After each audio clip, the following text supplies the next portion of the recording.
since 2015. Plus, esports is becoming very popular in the Birmingham City schools. Wenohn's esports team will join us to talk about the quest to return to the playoffs. And it's National School Bus Safety Week. You know how they say time to make the donuts, time to pick up the kids. And so when I get up in the morning, I'm thinking, you're going to take the next principal to school. You're going to take the next mayor to school. In our We Are BCS report tonight, Danielle Milliner will tell us how she keeps our scholars safe while navigating busy roadways. The pregame show starts right now.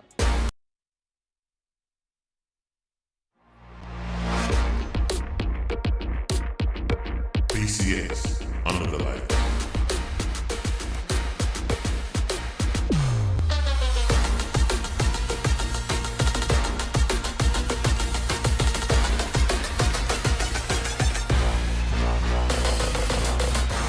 The pregame show. From Birmingham to the world, this is BCS Under the Lights. In a 1 hour, in less than an hour, the Wenonh Dragons will take on the Ramsay Rams, and they're going to hit the field in an action-packed football game that you don't want to miss. Welcome in to our pregame show. I'm Steve Brown, here with Ray Turner and Justin Scott. Brett Oates and Keith Mims are off tonight. Justin has a preview of what we can expect from the Dragons tonight. Take it away, Justin. A few things have to happen for you guys to make the playoffs. But for the regular season, how important is it to end on a high note? This is very important based on the fact that, you know, you have something to build out for the next season. So we got a lot of young guys coming back. So you just kind of want to, you know, leave everybody with a good taste in their mouth. Mar Matthews, your team is looking to get back on track against Ramsay this week. What's key to get that done? A whole lot of team ball got to be played this week. A whole bunch of pin-eye chemistry together we had since summer. Everybody playing together, doing their job, coming together as one. Being a senior, what will it mean to you, this being your last season of high school football, to end it with wins? It'll mean a lot to me. Ever since I was a freshman, we never won a game against Ramsay. And then on top of that, this being the game that decides whether or not we go to the playoffs, it just means so much to me. And like, just both of those things happening at the same time, you know, us getting the win and being Ramsay, that'll just be the happiest memory of my, high school career. I'm Justin Scott, and this is BCS Media. We had a great chance to visit with those guys for our preseason football media day. So, Ray, I heard the word playoffs in Justin's interview. Now, is there any hope that Wenonh can get into the playoffs with a win tonight? If they close their eyes and don't see Ramsay. Because I think they're seeing Ramsay on the jerseys more than like going out and playing on the field. See, because for the team, they 8-1. The last 9 games, they 8-1, and Ramsay have won 8 in a row. So sometimes you got to man up and come at them. But I think they'll continue to see the jersey number instead of the team. Now, Wenonh can play with them if they get physical, but Rams is going to do something. They're going to run the football. Man, I believe Coach Howard would have loved to heard that comment so he could have used that in his locker room. Yes. Justin, what do you think about that? Do you feel that Wenonh sees the blue and not just an opponent? I feel like they see the opponent. I feel like they come into this game, they have nothing to lose. Wenonh come in, they're fighting for a chance to make the playoff run. A whole lot has to happen in order for them to make that run, but it's still a chance. Maybe it's a small percentage, but it's still a chance. So they're going to come out here with a chip on their shoulder, and like I said, they're a dangerous team. They have nothing to lose. Ramsay, they already set. They already in red. They have their playoff spot secured. They're seed play now. Well, Ray, that brings up another concern. So might Ramsay be a little complacent coming into the night? Not tonight. They're gonna be focused. And their game plan is simple, Steve. They got 2 running backs. They got Smith and they got Martin. And they're gonna run at them. And we're gonna see a lot of student by the left and student by the right like Southern Cal you do back in the day. If Wenonh can stand up and stop that run and make the quarterback throw, then they may have a chance. Justin, Wenonh has Taylor. You see the highlights of him right there at quarterback, throwing the ball around. He's been playing some receiver. They got Taylor. They got Matthews. Taylor's going to be a major part of this game. If Taylor goes, Wenonh goes. he's going to be the telltale of this game tonight. If he can get anything going tonight, it's going to be a close game, and then he'll put them in a position to win the game. Now, Ray, you talked about the last 9 games. These kids here, seniors at best, right? A few freshmen, a lot of young players. What kind of impact do you think the young players are going to have against Ramsay? They may have heard the talk, but they haven't seen them. Well, they're going to make some plays because, number one, they got to make plays. They got to tackle him. And I mean, you can't miss a tackle with Martin Smith because they can go to distance. Anytime they touch the football. But Taylor, he can go to distance, so Rams are going to have their hands full also. But it's going to depend on the quarterback play for Wenonh also. All right, well, Tommy Palladino joins us live with more on the Rams action plan for tonight. Tommy. All right, I'm here with Coach Ryan Jackson. Coach, you guys are in the playoffs. Seating's still on the line. How do you keep your guys up for a game like this? It could be a trap game. Yeah, I mean, every time we play Wenonh, it's going to be a good game. Our guys, we practiced really well this week. They were more focused this week, so we're just taking one game at a time. All right. And we talked a little bit about their players. I got number 1 over there, Demazia Taylor. How do you game plan for him? He's a very dynamic kid. So we have a quarterback, 3D. It's pretty fast, and he had to play him this whole practice week. I think he gave us a really good picture, so hopefully, we have a plan for him, but he's really dynamic. All right, Coach, bonus round. You just told me about your whole family coming from Wenonh, but you were a midfield Patriot. How do they feel about you playing against their alma mater tonight? Listen, man, every time I come to Wenonh, I think about the tradition.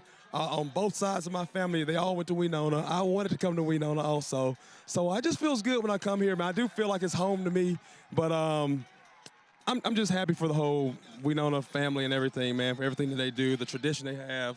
So it's always great to come back to play Wenonh. Excellent. Well, good luck, Coach. Worry about your family tomorrow. Appreciate it. Back to you guys. Tommy, you got me with that one, Tommy.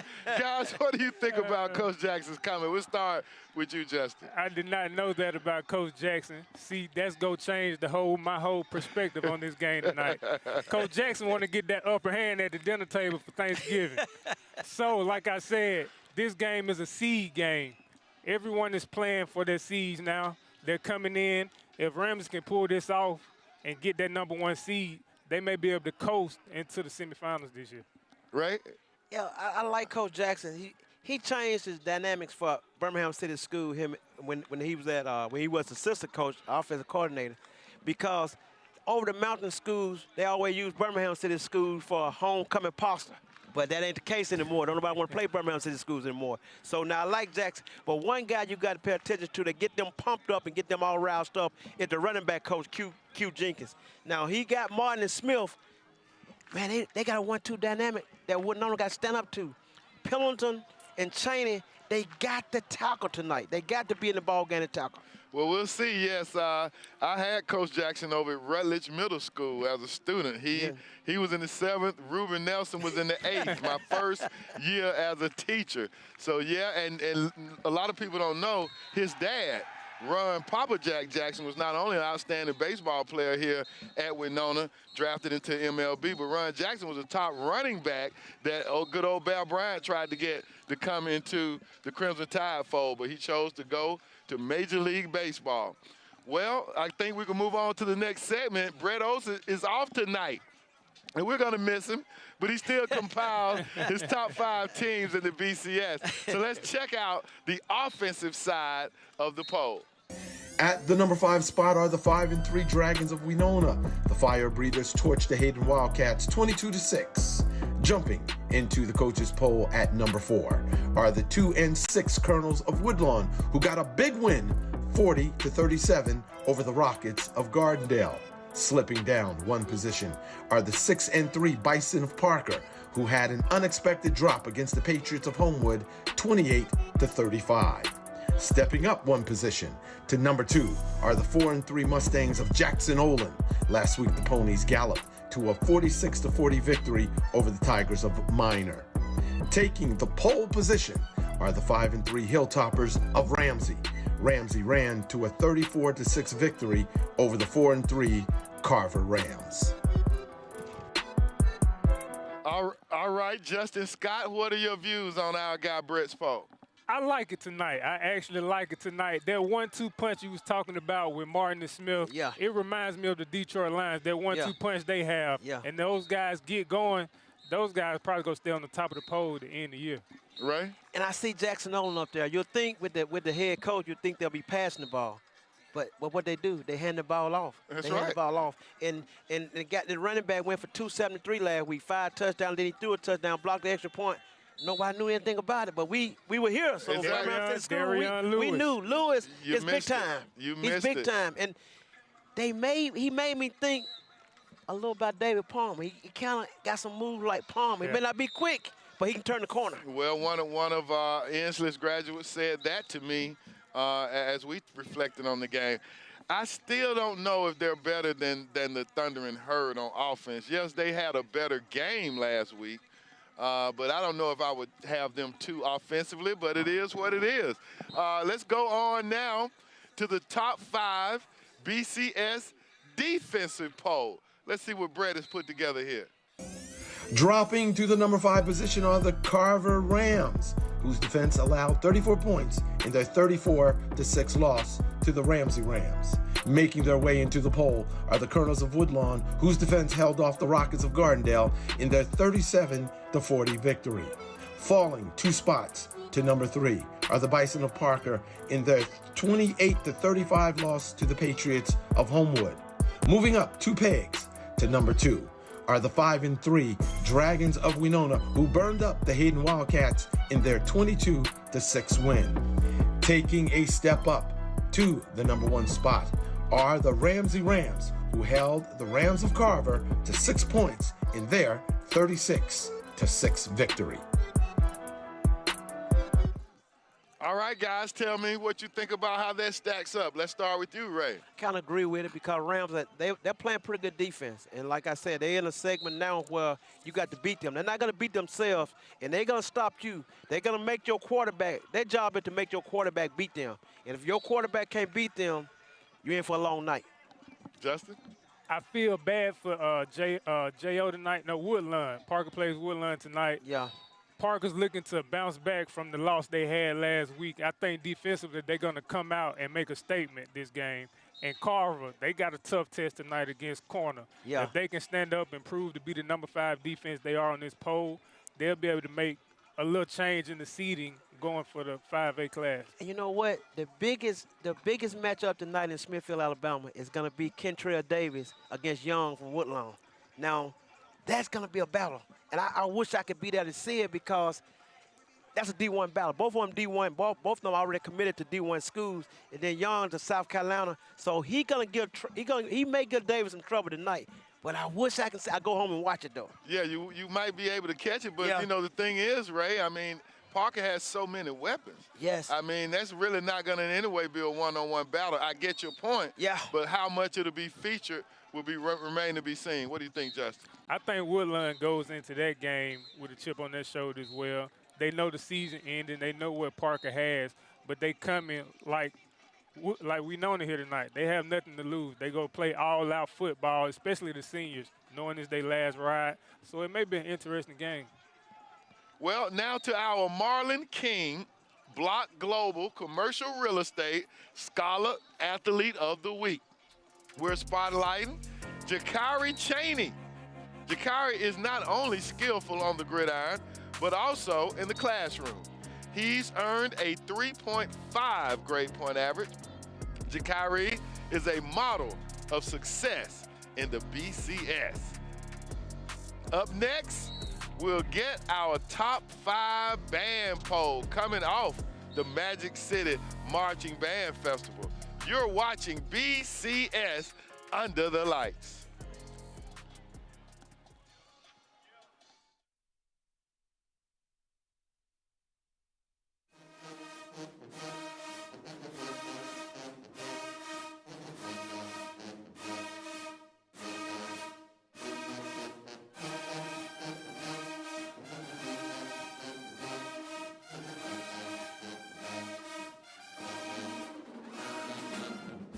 Stay in the know with Birmingham City Schools. Download our brand new BCS mobile app in Google Play or the App Store. I'm I'm Jason. I'm in the 4th grade. I love math. I am epic. I am Evelyn Jones. I'm in 2nd grade. I love reading. I am epic. Epic Alternative Elementary School, a 2024 National Blue Ribbon School. Our students thrive. Our teachers are committed to each student's individual success. We're producing future lawyers, doctors, teachers, engineers, and business owners too. Birmingham City Schools, success starts here. You're watching BCS Under the Lights with Steve Brown, Brett Oates, Ray Turner, Keith Mims, Tommy Palladino, and Justin Scott. We are Birmingham City Schools.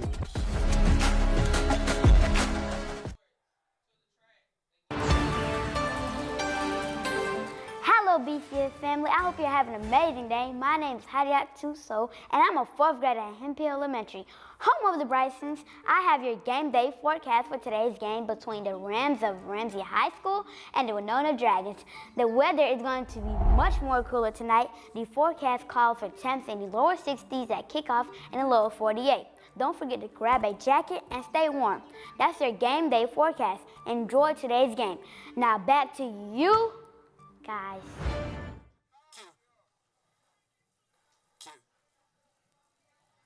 Elementary school, the pride of Hemphill, where Dr. Makita Warren Lewis is the principal. Well, we're back to BCS Under the Lights. I'm Steve Brown, here with Ray Turner and Justin Scott. It's time to see who are the top, oh, look at him getting ready. The top bands. I'm ready to argue and fight about this one. Take it away, guys. Taking the number 5 spot are the Dragons of Wenonh, who has performed with some good sound, and they are getting better each week. The Green and Gold of Woodlawn come in at number 4. The Colonels have really worked hard on their formation, and it shows. Moving into the number 3 position are the Purple and White of the Parker Thundering Herd. The Herd Sound and their drum majors have stepped up their show. Coming in at number 2 are the Green and Orange of Huffman. The Vikings have a very strong, swackish sound, and their marching formation is impressive. Back in the top spot are the Blue and White of the Ramsay Rams. The Rams have had a consistent sound week to week.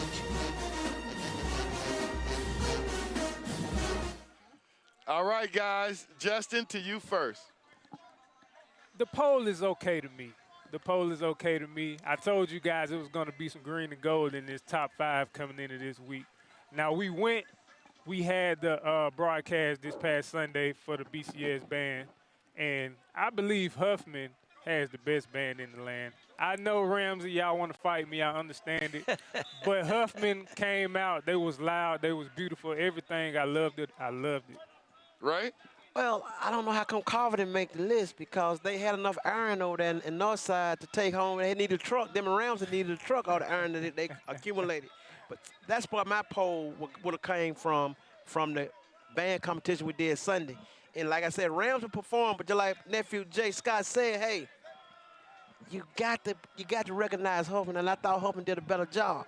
But it is what it is. Yeah, I defer to those who deemed Ramsay as the grand champion last weekend. I think they got that right. It was a close second. I mean, it was really a 1A and 1B because I believe Huffman also had ones in every category. But I absolutely do not agree that Carver is out of this poll. Even though we be here at Wenonh, they did a great job. But, you know, Wenonh did not get a single trophy last week.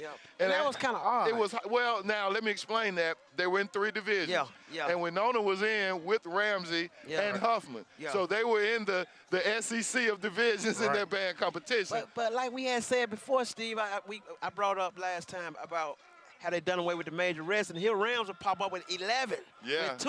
With two, they twirling the pot. They twirled them, man. They really had to. And no one dropped them. Right. No one dropped the baton. Absolutely. So we know that all our bands will be getting ready for the Magic City Classic Parade coming up this Saturday. So if you would like to see another version of our outstanding bands, come on out to the parade this Saturday. Don't go anywhere.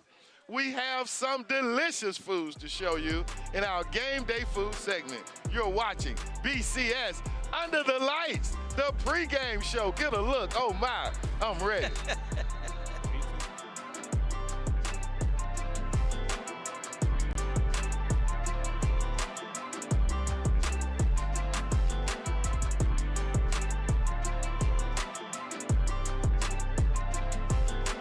Birmingham City Schools scholars learn to lead and serve.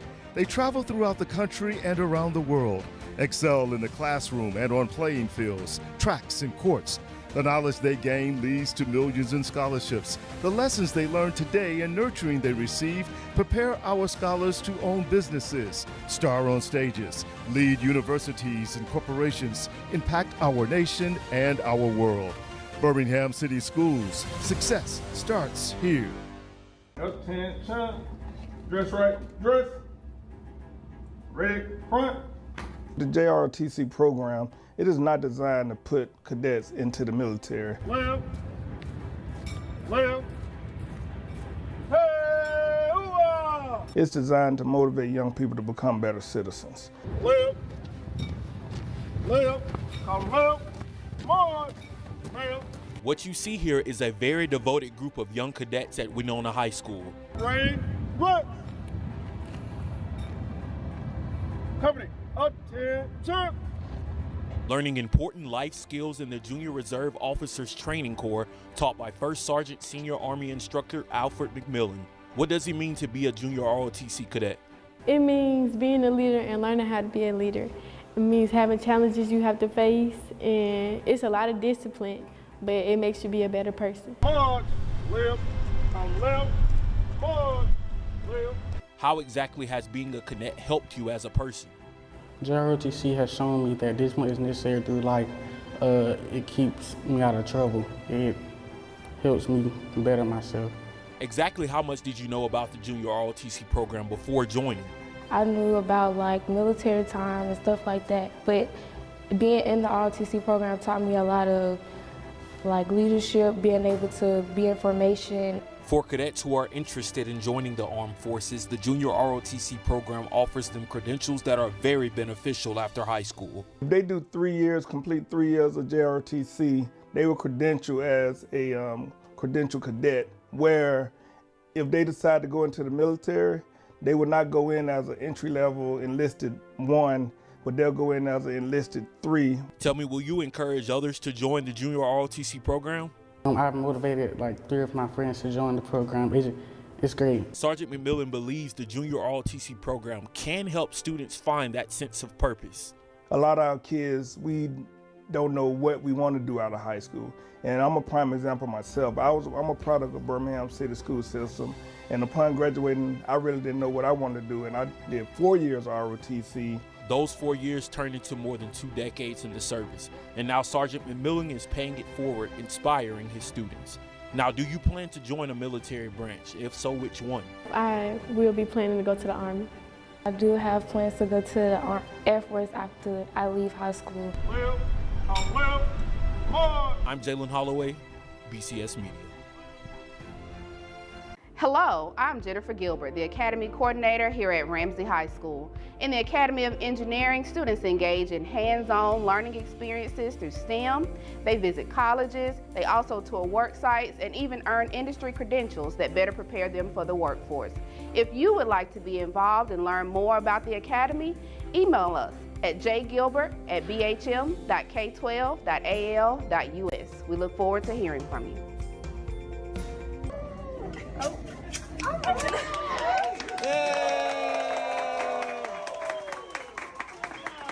Eager scholars at Charles A. Brown Elementary darted into the new kid zone full of excitement. Thank you. It is going to be our game and reading incentive room where our students can earn an opportunity to come in here daily, maybe about 10 or 15 minutes. The students, it isn't just a room just for academics. It's also a room, just when our students have displayed, good behavior, most improved. Birmingham City School District leaders believe the Kid Zone is the latest step towards a brighter tomorrow for our scholars. When I was in school, we were rewarded with like pencils and stickers. So to me, to have the opportunity to have a space like this, something that we know students enjoy, I can only imagine how it will incentivize students to do well. and we're trying to make sure that we're always on that cutting edge with innovation and make sure that things that we're doing is very progressive and forward thinking. This is a classic example here at Brown Elementary of us showing that commitment to our students, to our scholars. The unique room features old and new age video gaming systems, along with a Pop-A-Shot basketball and so much more. Do you like it? As children enter the Kid Zone, they will also gain inspiration from a mural of young children painted along the walls by artist Emma Gilbert. And I just wanted a room that was welcoming to children, and as you can see, it's very diverse, so I wanted all of our students to be represented on the wall. And it just gave the students an opportunity to possibly see someone that looks like them. Brown scholars are ready to do well so they can enter the Kid Zone. But first, Principal Sharp had to test out some of the games herself. What is your favorite gaming function? I must say it's Miss Pac-Man.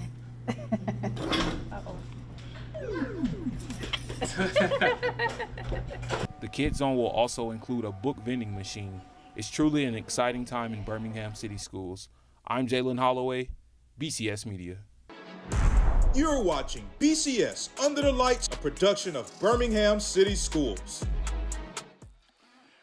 Man, look at there, look at there. Welcome back to our pregame show. Joining us live for another exciting game day food segment is Wenohn's hospitality and tourism scholars who are under the leadership of Mrs. Diane Pilgrim. Ms. Pilgrim, introduce your scholars. I will. So good evening. And so my scholars tonight from the Academy of Hospitality and Tourism have prepared. We've got Vaughn. He's going to tell you about the chili. And then we've got Jadarius is going to tell you about our salad. And then Tatiana's going to tell you about our delicious cornbread. All right, we're ready. Let's hear it.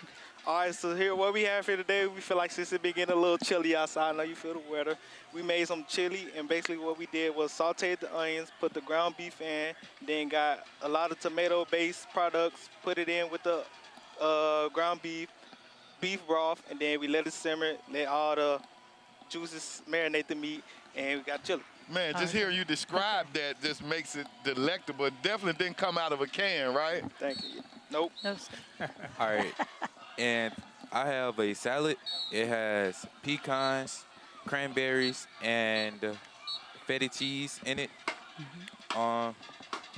That's it for real. That's a salad for a man just inside. I was just saying, I'm a salad man, and what you have here, I can't wait to taste it. And what do we have last? We have some Mexican-style cornbread. It has onions, corn, cheese, and red pepper flakes.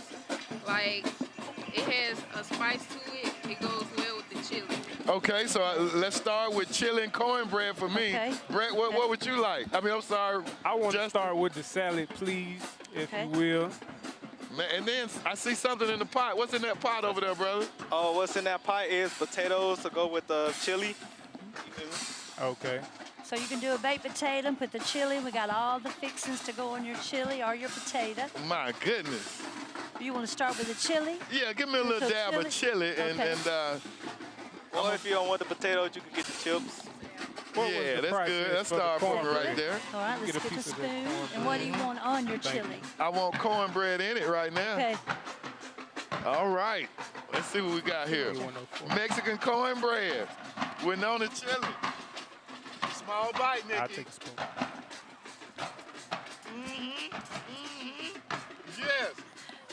Yes. Yeah, scale of 1 to 5, 10. How about that salad, partner?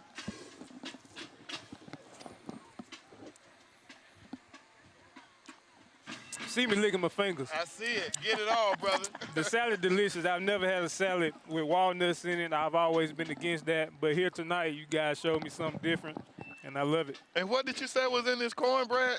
It has some red pepper flakes, onion, corn, and cheese. Outstanding. I think I'll throw a few of these corn chips in here. Crunch it up a little bit.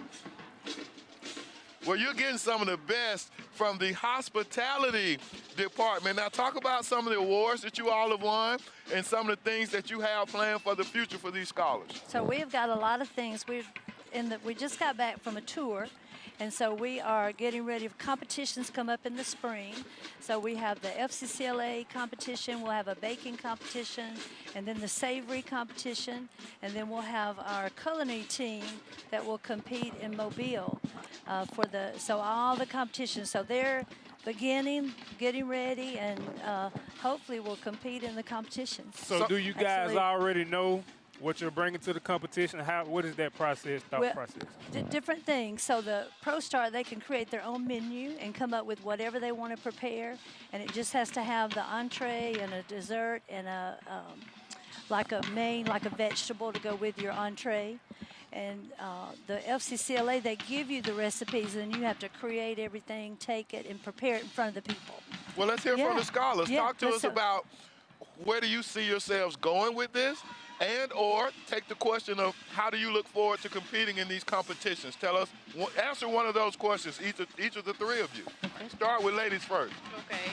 Well, I see myself being a better cook in this class. It prepares me, and I also learn like more ways I can like cook that applies to that'll apply and make me better off in life. Yes, sir.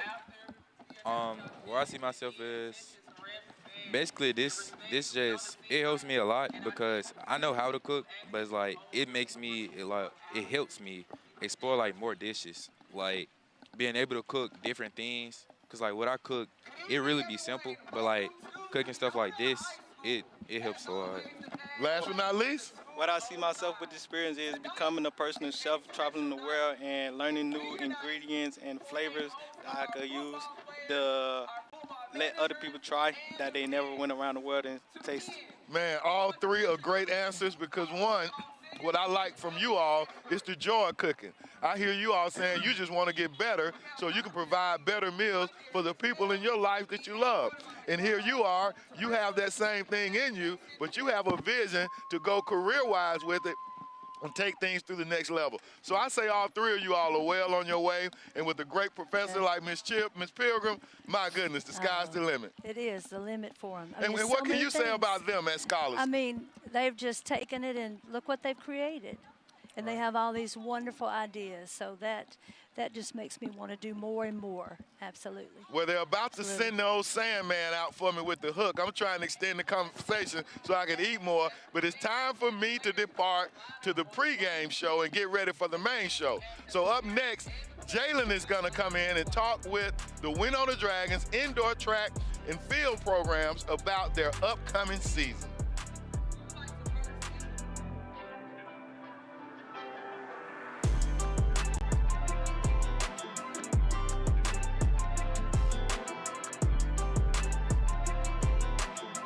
My name is Captain Harold Watson, and I am the fire science instructor here at the Wenonh High School. Our fire science program prepares our students for employment within the fire service, gaining such skills as employability skills, search and rescue skills, and they also get prepared to work in the fire service, and they can also be certified in first aid, CPR, and AED. For more information, you can contact me at hwatson.bhm.k12.al.us.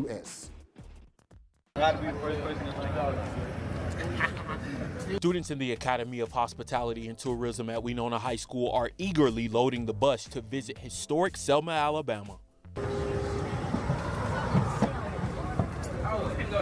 It is an exciting year for these scholars as they are making several stops around the state to learn about the history of food. They teach us a lot about the vegetables and fruits that they grow and the natural benefits and the history, where they come from. So you have everything, and I think we got all the... Okay, now let's have a seat. The educational journey across Alabama is happening because of an incredible partnership between Wenonh and Sandpiper Advisory Group, which has initiated the Harmony and Heritage Initiative to make these trips possible. Our partnership with Wenonh is so key because we are piloting our Sankofa Scholars, which the meaning of Sankofa is to go back and retrieve what's been lost or forgotten. Through the initiative, Wenonh scholars are able to connect with their ancestral food origins. Harmony and Heritage, you learn about a bunch of different exotic vegetables and regular vegetables around in the local areas. I really just feel like it's very educational for people who don't know much about food. Now, whether it's learning about how to properly harvest foods or how to clean produce, our scholars are gaining valuable knowledge for their potential culinary careers. This opportunity is really giving me a lot to work on because I do have a cookbook on Amazon. So, you know, I've been cooking from a young age, and so I think these things will really help me with my next projects in the future, with the next books I'm making. Wenonh culinary instructor Diane Pilgrim says the goal is for the students to be able to transfer what they're learning directly to her classroom. To actually put that into action, to grow things, then to harvest it, take it back to the school, and the students are going to be able to create menus with these items, and then we're going to be able to showcase those items in our culinary classroom. How is Ms. Pilgrim challenging you in implementing the things you are learning? When I'm stepped out of my comfort zone and I do something I've never done before, I feel like it gives me more knowledge, and honestly, the food ends up tasting good. Now, students will have access to jobs and scholarships through the Harmony and Heritage Initiative, which will only help our future chefs grow. I'm Jalen Holloway, BCS Media. Hello, I'm Jennifer Gilbert, the Academy Coordinator here at Ramsay High School. In the Academy of Engineering, students engage in hands-on learning experiences through STEM. They visit colleges, they also tour work sites, and even earn industry credentials that better prepare them for the workforce. If you would like to be involved and learn more about the Academy, email us at jgilbert@bhm.k12.al.us. We look forward to hearing from you. You're watching BCS Under the Lights, a production of Birmingham City Schools. Welcome back, BCS family. I'm Jalen Holloway.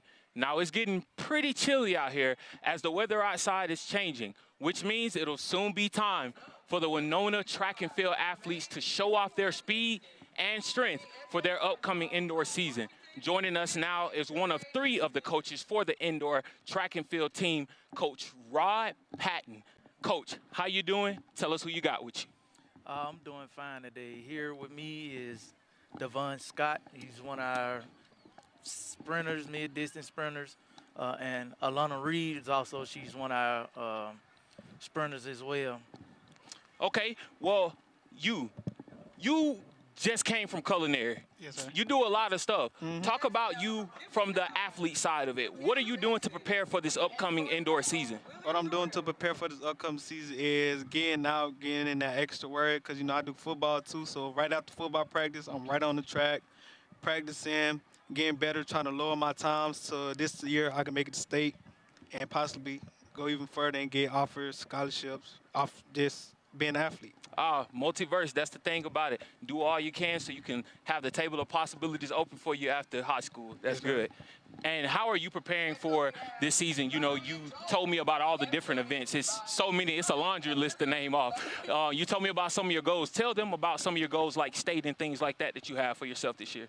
My upcoming goals is for really improving myself and from like last year, and also into improving my PRs and also catch any scholarships. Okay, and Coach Rod, what have you seen, not just from them, but also the rest of the track athletes, to show you that this year is going to be a very promising year indoor? And then just kind of talk about how indoor kind of differs from outdoor for those who may not know.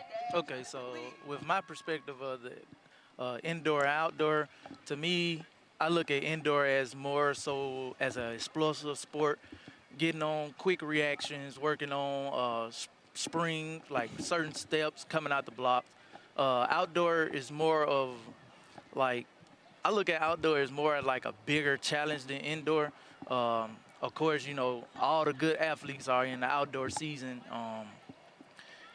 You know, I push the athletes, you know, us as coaches, we push the athletes just as hard as we can, you know, every day, every time we practice, you know, they give us all they got, you know. I tell them all the time, you know, the more we do it, the easier to get. So, you know, they stand strong to it. You know, I have some very determined athletes. This year we're looking for a big come up this year from last year. So we got a good squad that's been very determined this year. So we're looking for big things this year.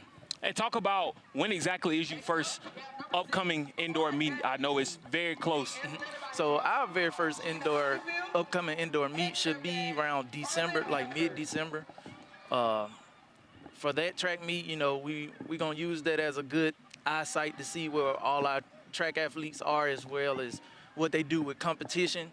Like I said, the kids are amped up for this season. You know, we talk all the time about how good they want to make their PRs this year, how well they want to do against the competition and stuff. So, like I tell them all the time, it's up to y'all to show us what y'all been talking about for the whole season. So we just looking to see what they gonna do.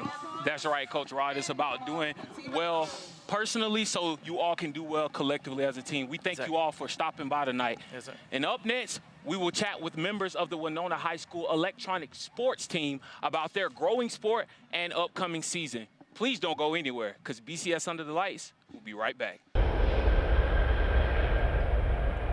There's a great quote that says, "Give it a try, for you were born to fly high." You ever sit on your porch over there and watch airplanes coming back and forth from the airport? You can be flying one day, man. It can begin right here. The man you see standing here is Dr. Steve Brown, principal of Inglenook K-8 school, and a man who cares very deeply about the future of his scholars. Because we want to and can inspire some pilots. You know, I mean, the airport is, as we like to say, a rock throw away from this school.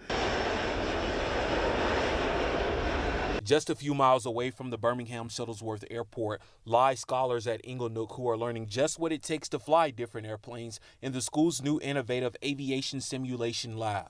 Welcome to the aviation lab, where you can learn how to fly an airplane. The lab, inspired by the vision of Dr. Brown, is sparking some potential aviation career interest for Zaharia Garrett. To the left, to make sure no other planes are approaching.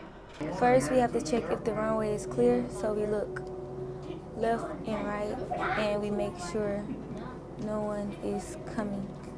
Birmingham City Schools Superintendent Dr. Mark Sullivan says he's very impressed by students like Zaharia. Are you pretty good? She's okay. She's okay. She told me this is like the second time well, actually the third time she's done this, and so it really tells us that our students are ready for this type of engagement.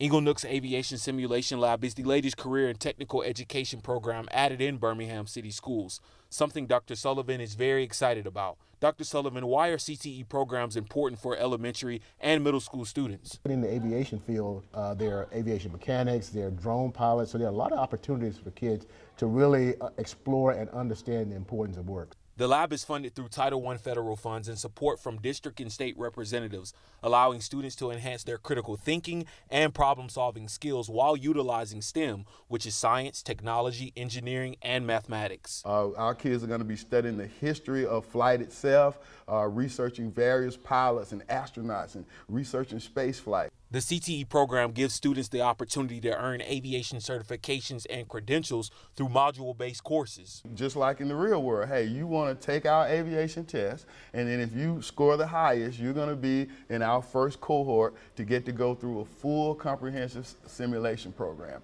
Students at Inglenook have been learning about aviation in the classroom for quite some time now, so having the lab is as close to the real deal as it gets. Getting them right, Doc. Yeah, we're going to do our best. So they can, when I retire, they can fly me on. How does it feel to actually be able to fly in an aviation simulator? So now be able to fly one is very fun, very cool. And one day there will be a bigger aviation simulator in this space resembling an airplane cockpit, which will provide more rigorous training for our future pilots. I'm Jalen Holloway, BCS Media. Hello, I am Lila Watts-Williams, the cosmetology instructor at Wenonh High School. The students enrolled in this program, in the cosmetology program, has the opportunity to become licensed natural hairstylists, or they can get a credential in customer service and sales. The students have the opportunity to go on field trips. We visit various cosmetology schools, and we also travel to Atlanta to the Bronner Brothers Hair Show. For more information about this program, send me an email at lwilliams4@bham.k12.al.us. You're watching BCS Under the Lights, a production of Birmingham City Schools. Well, we are getting close to the 7 p.m. kickoff inside Bell Culpeper Stadium as the 5-3 Wenonh Dragons welcome in the also 5-3 Ramsay Rams in a pivotal, very pivotal 5A Region 5 matchup with bragging rights and much, much more on the line. Now, you know, most of us at some point of our life have spent time playing video games. And it is a fun outlet, but who knew that the very popular hobby would become a recognized sport right here in Birmingham City Schools at schools like Wenonh High School. With us now is head coach of the Esports coach, Jeremiah Lee. Coach, how are you doing? And let's talk about who you have here with you. I'm great, man. Right here I got Amari Megason with me. Last year he finished #1 in the state in Rams in the regular season, undefeated.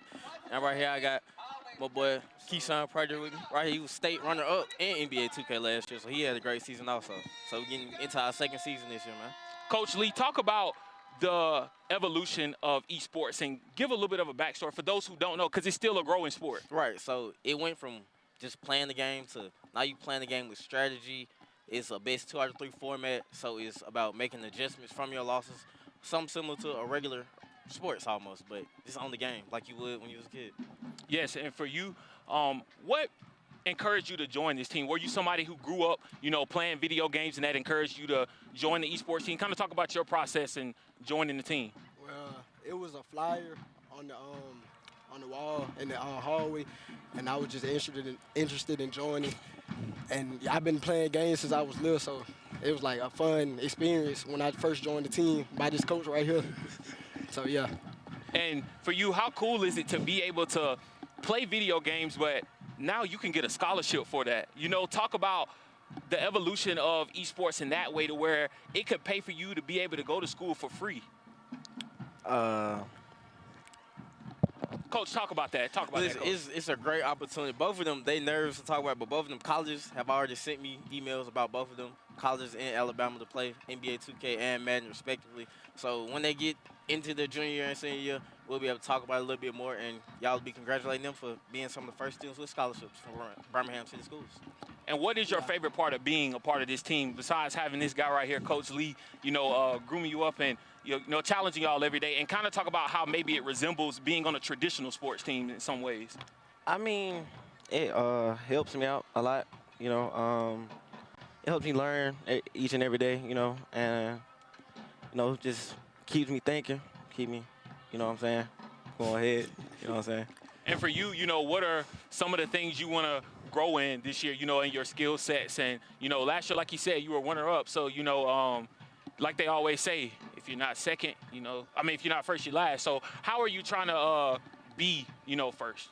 Well, my mindset's this year going into the 2026 spring season, we're going to win state this year. I like that. I like that. Speaking it into existence. And, Coach, what are some of your expectations, going into this upcoming season as far as the growth from last year to this year? Obviously, because life is all about evolving. Oh, state championships. He made it to the state semis. He was runner-up. Ain't nothing left to do but win state now. So I'll see us next year with 2-plex, Madden and 2K. That's good. We thank y'all, Coach, for stopping by. For sure, and now it's time for this week's very popular and beloved edition of our We Are BCS Spotlight, as we spotlight one of the district's most beloved and devoted bus drivers during National School Bus Driver Safety Week, Miss Danielle Milner. Take a look. Hi, my name is Danielle Milner, and I work for Birmingham City Schools. I actually have 2 jobs. I am a bus driver. My bus is 2018-1, and I'm a school teacher. I teach 6th grade English. I teach at Hayes K-8. I pick up in the Kingston community, and there are a large amount of students that I pick up. There are actually 2 stops in Kingston, so I bring about 65 to 70 students a day. I love what I do. I teach and I drive the bus. I hang around kids because they keep us young. I believe the children are our future. So I want to teach them well, and I do want to see them lead the way. Why do I do what I do? Because I'm a product of Birmingham City Schools. I went to Center Street Elementary, I went to West End High School, and I had some phenomenal teachers. They instilled a lot of good morals and values in me, and the education that I have came from them. And it made me want to share what I know. And so when I get up in the morning, I'm thinking, you're going to take the next principal to school. You're going to take the next mayor to school. You're going to take the next doctor to school. It might be your doctor. You're going to take the next pastor to school. Go get them. Go get them. You know, I found my purpose, you know. Did I ever once dream I would ever become a bus driver? Nope. Had absolutely no idea. The first thing we do in the morning is we pray. After I get about 65 kids on the bus, I'll say, we always have a better day when we take the time. And they say, to pray. As we're riding down the street, I go, all right, all right, all right. It's always right to do what we know. And they say, right. Here at Birmingham City Schools, success starts here.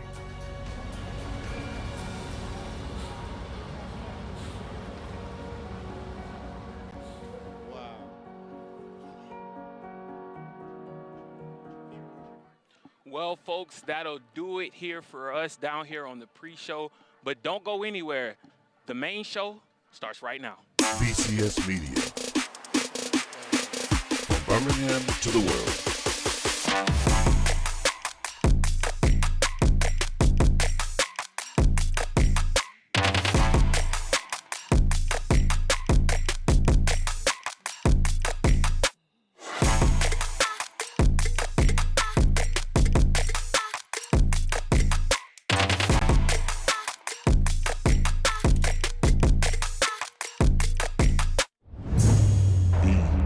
BCS Under the Lights. From Birmingham to the world, this is BCS Under the Lights. We're going to take a quick pause as we recognize the colors of the United States of America and the playing of our national anthem by the Wenonh High School Band.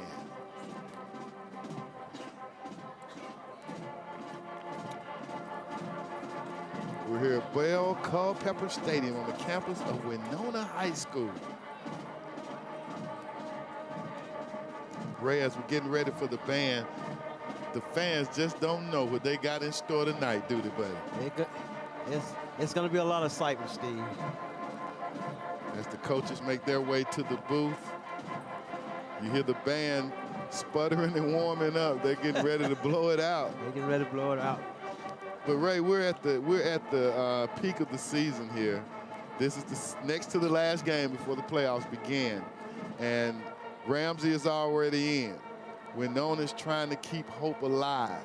Yeah. And this game is going to bear witness as to whether or not they have a chance to extend the season after the regular season. And see, where everybody else is hitting and missing, see, Rams have been consistent. They're winning. They're running the ball. And then you got to shut the run game down if you're going to beat them, and that's going to be hard to do. Absolutely. It's going to be very difficult to do, but Wenonh has the kind of team behind the leadership of DeMonzier Taylor, Matthews, the outstanding dual threat player. Yes. They have the ability to stand up and answer the call. Yo, if Wenonh can just go back in time to last year when they were very, very physical, Steve, that's what they got to bring tonight. They got to bring the physicality to Ramsay tonight. Right. Sorry for the confusion, but we're just as confused. The band seems to be warming up. The flags are poised, waiting to present, and the stadium, most of us are standing.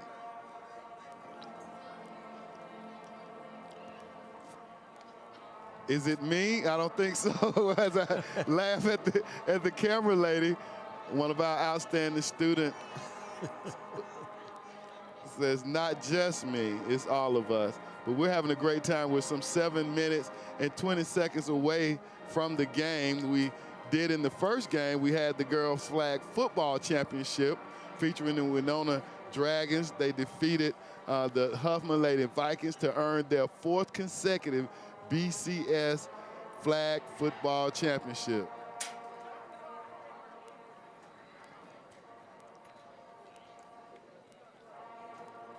Coach Cedric Lane, the head coach, with an excellent job for the 4th consecutive year.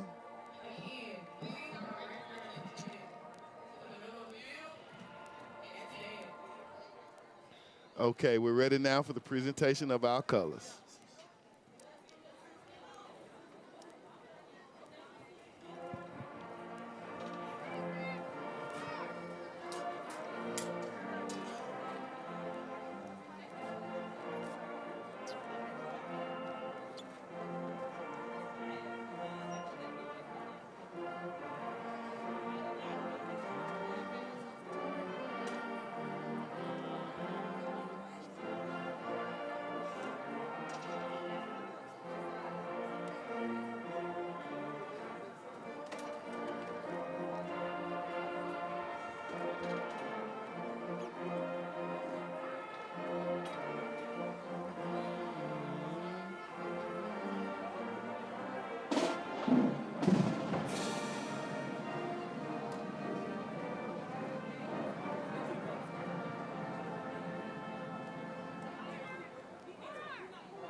All right, here we go from Birmingham to the world.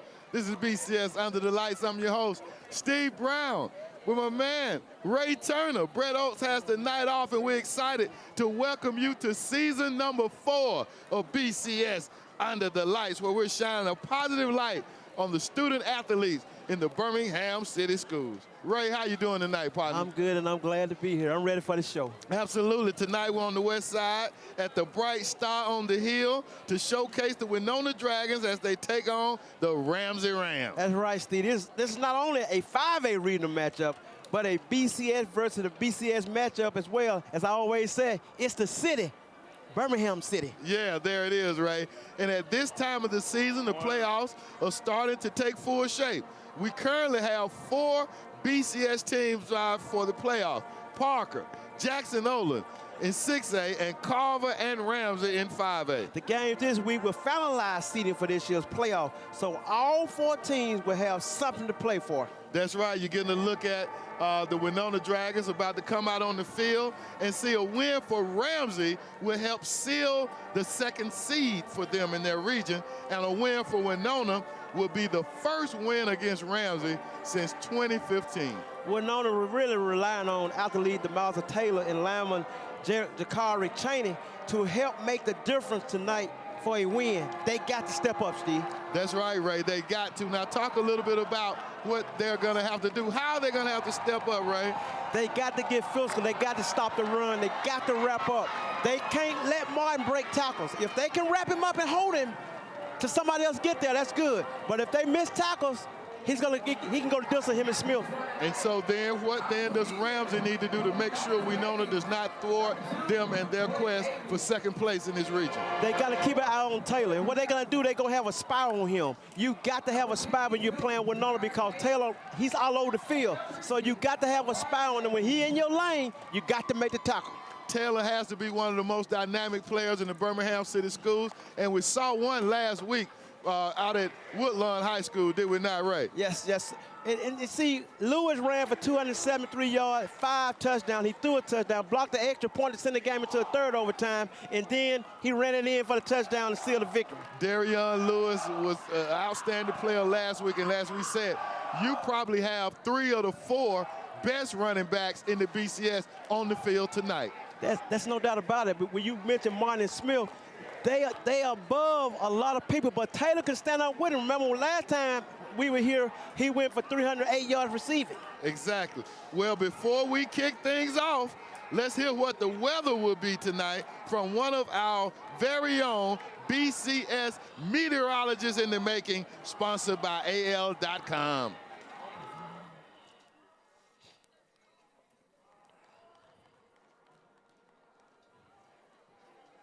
And you see the results of the coin flip. Ramsay will be kicking and Wenonh will be receiving.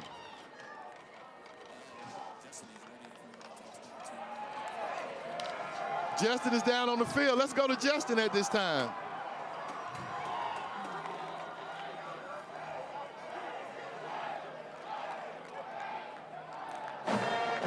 tonight, keys to the game defensively for the Dragons.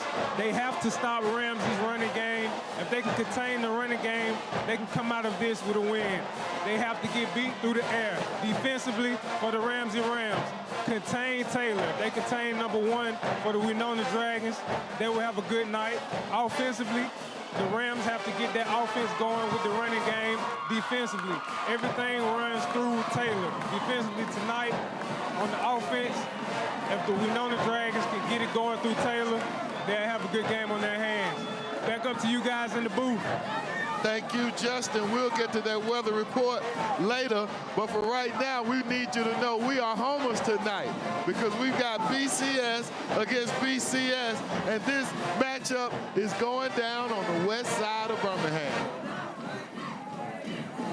And we can't forget the band performances tonight, Steve. The halftime show is always must-see TV with BCS under the lights. When I think of BCS bands, I think of the SWAC. And when I think of the SWAC, I think about the Birmingham City School Band. The best bands in the land. Tonight, we're proud to announce that our game is brought to you by James W. Brown, District Sales for Aflac, AL.com, our weather segment sponsor, Hope Audio Visual, our fan of the game sponsor, and Marlon King with Block Global Commercial Real Estate, our Scholar Athlete of the Week sponsor. 95.7 Jams is our sponsor of our student section. 95.7 Jam, the hip hop station.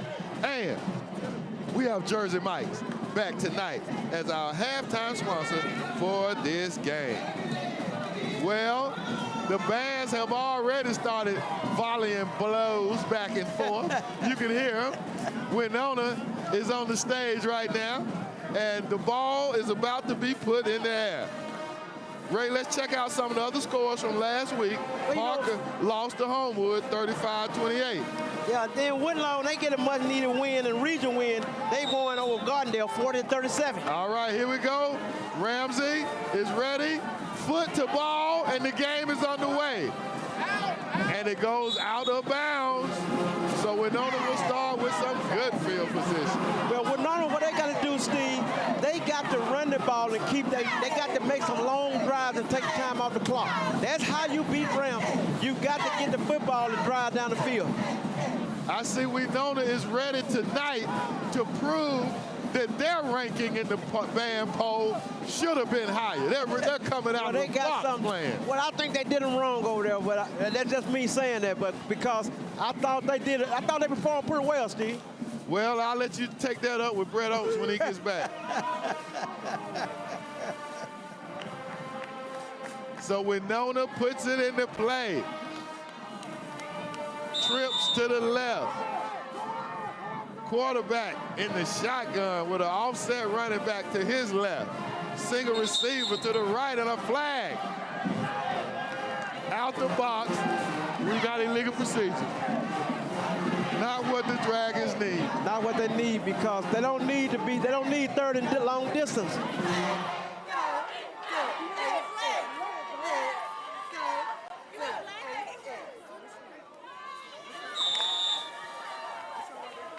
Whistle back into action here. Ball at the 30-yard line. First offensive possession of the game. Handoff, no. Slant, went back for it, he caught it. Trying to bounce, and he gained about 4 yards.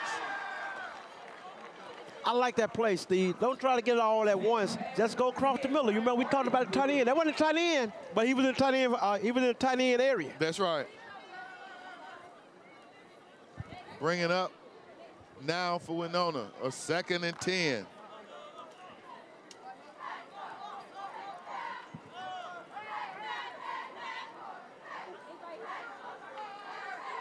Again, Ramsay already in the playoffs, playing for positioning. Back to pass, he's under, oh my goodness, he ducks and gets through. And he's fighting his way. What a play, man. They had him, and they thought they had him, and he pulled it down and showed them something different. He slipped away from him. Now, if he can do that, Steve, Wenonh got a chance because the pressure's going to come. And that was our guy, D. Taylor, Mr. Electrifying. what a one-man performance that was. I mean, they had the angle on him, and he just shot up between the rush and then dipped outside and got the first down all on his own. And what we said earlier today when the girls play, speed.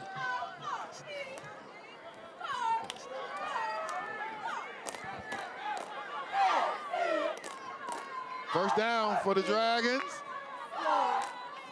Taylor again. Coming this way, still on his feet.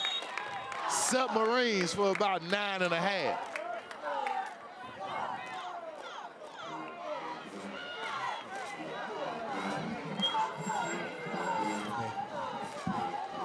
Second and about 1.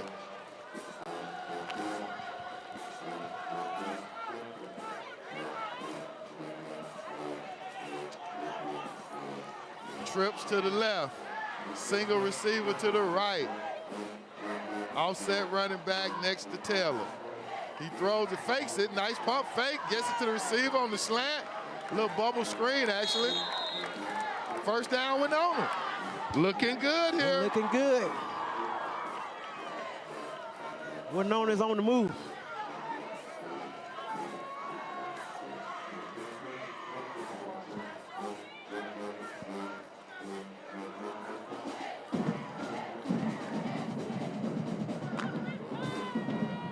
First and 10 for the Dragons.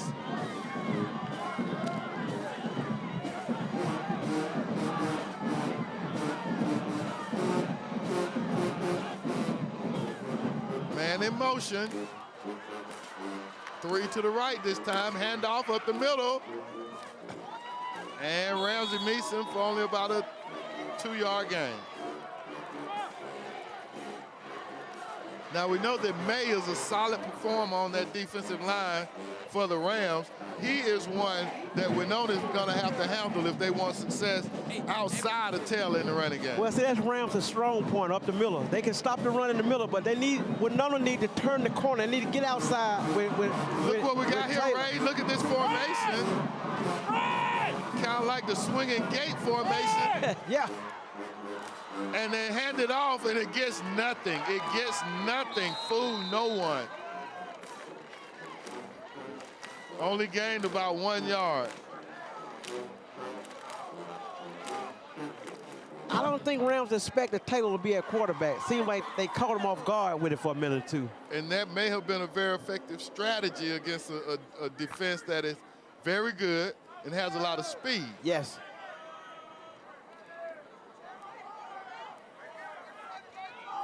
Third and 8.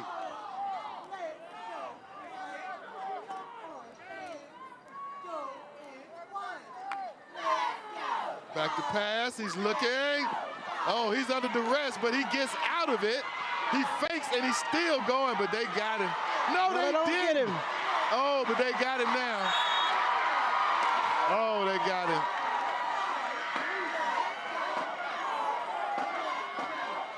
Yeah, he was trying to tell his receiver to turn it up. So they didn't have the yard marker right, so that's going to bring up a 4th down. Well, Wenonh, or maybe they did and I just overlooked it, but a 4th down for Wenonh got to stay out of 3rd and long. They don't need anything from 3rd and 6 on up. They don't need that. They need 3rd and 3 and 3rd and 2, stuff like situations like that. We got a penalty on the play. I believe that's a legal substitution.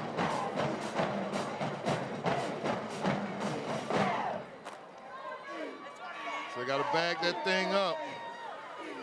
We already see one of the fails, penalties that'll get you.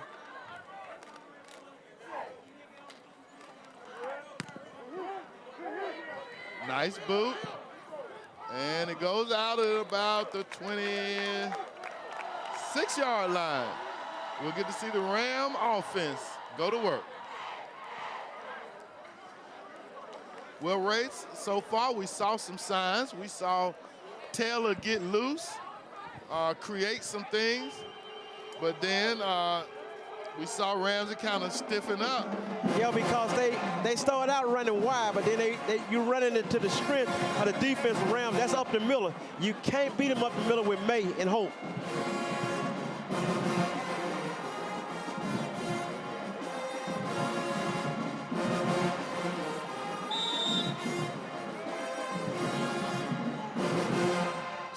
Rams come up to the line, quick pass out. And they take it down. The Dragons gang tackle. And that's the physicality I was telling you about. They got to get physical with Rams to make, when they catch the ball, you got to make them feel it. You got to make them feel the hits. And, you know, but for what happened against Carver, this has been one of the better defenses this season. And then there they are again. They get through that Ramsay line and affect about a 5-yard loss. The Dragons stepping up here. They seem like they're ready to play.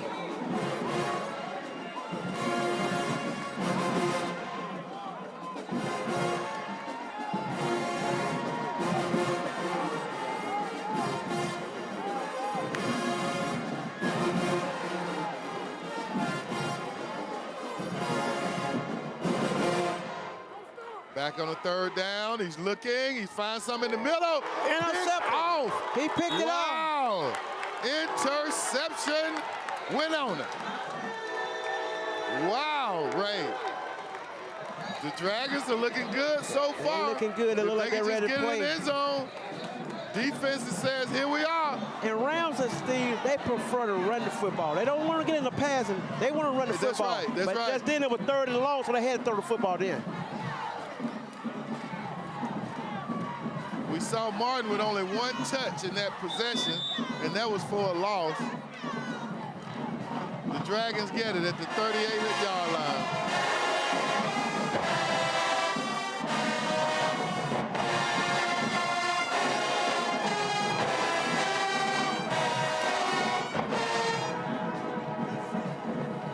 Late adjustment on the Ram defense. They hand it off up the middle, and they fight for about 2 yards.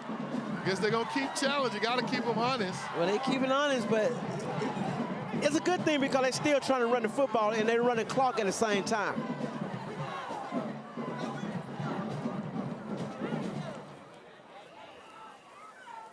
On this Magic City Classic weekend.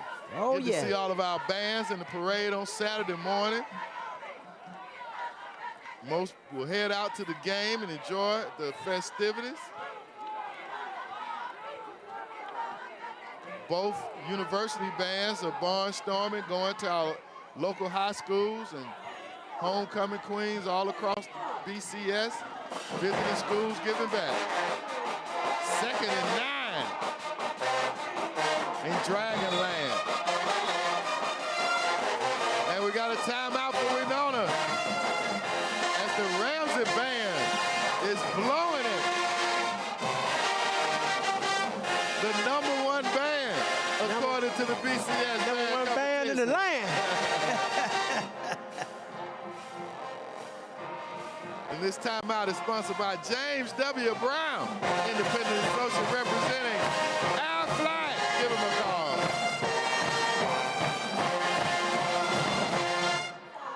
Again, another shout of congratulations to the Wenonh Lady Dragons for winning the BCS flag football game, flag football championship, which we covered here just before the start of this game. It kicked off at 4 o'clock, and the Dragons came away with their 4th consecutive city championship. Kudos to Coach Lane and Coach Brown and the entire Dragon community. 2nd and 9. As Wenonh wants to do something with this turnover.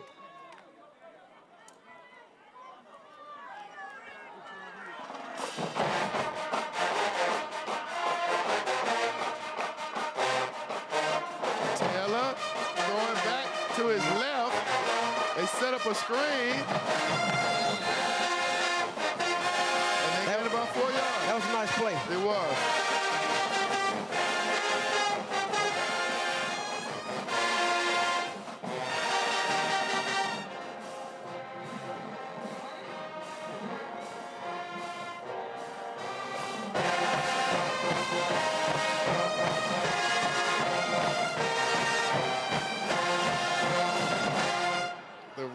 Rams blowing it over here at Wenonh. We wait on the answer from the Dragons. We know it's coming.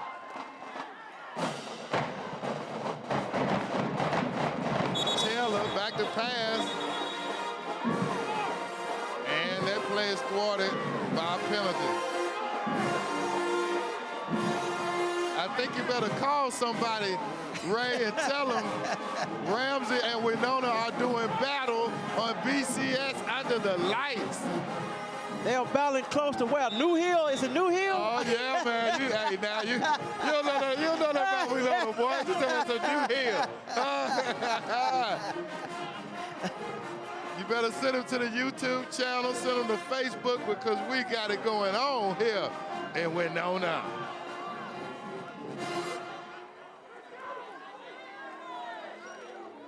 All right, third down for the Dragons. To the left is Taylor. He coming back right. He got room. He got room, Steve. He's got blockers. And he's got a first down. He's got a first down. That's why I tell you, if they can keep it wide, they get yards. But when they go up the middle, they losing yard. 1 yard here, then gain a yard back. They got to keep the ball outside. Now that guy there just invoked the memory. Yes. Chad Williams. Yeah. I hadn't seen a guy Wenonh run like that since Chad Williams was an outstanding running back, punt returner, kickoff returner, who went on to Southern Miss and had a great career, ended up becoming a linebacker safety for the Baltimore Ravens, got in the Super Bowl. Chad Williams, one of the Dragons that have brought pride to this neighborhood. Handoff up the middle, nothing. Nothing. Can't get nothing with May, because May can stop the run. May bringing pride to the Rams with that outstanding defensive stop right there. Second down. What is Coach Nick Howard gonna dial up?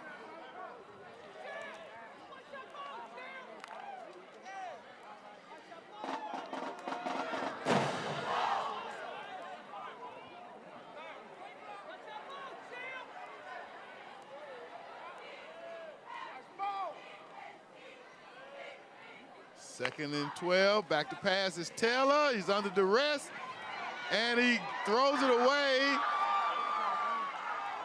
And it was a lateral. It went out of bounds, thankfully, for the Dragons, as that could have been a turnover. Could have been a disaster. So now it's fourth down. And do we have another James W. Brown timeout? I believe we do.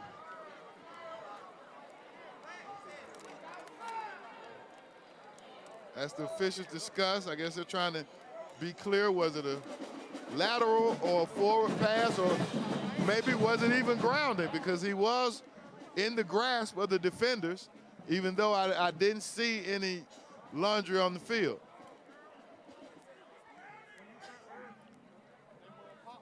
What's your call on that one, Ray? Well, it looked like he threw it behind the line of scrimmage. I'm trying to see what they're discussing. That might be what they're discussing, whether it's an incomplete pass or whether it was a lateral. And they revealed nothing to us, but the ball is spotted at a point where it appears that it was determined to be a lateral. Yeah.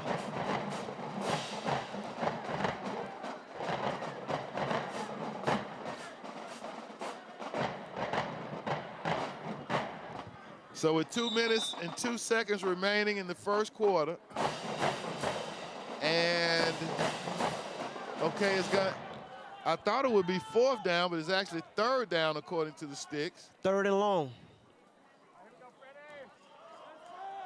Third and powderly.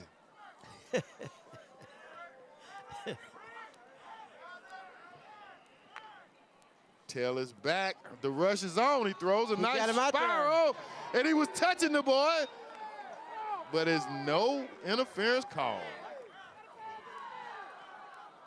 Somebody saw something that that I didn't see either, I guess, or I thought I saw. It's going to bring up fourth down, and Ramsay will get it back. They've dominated time of possession, Ray.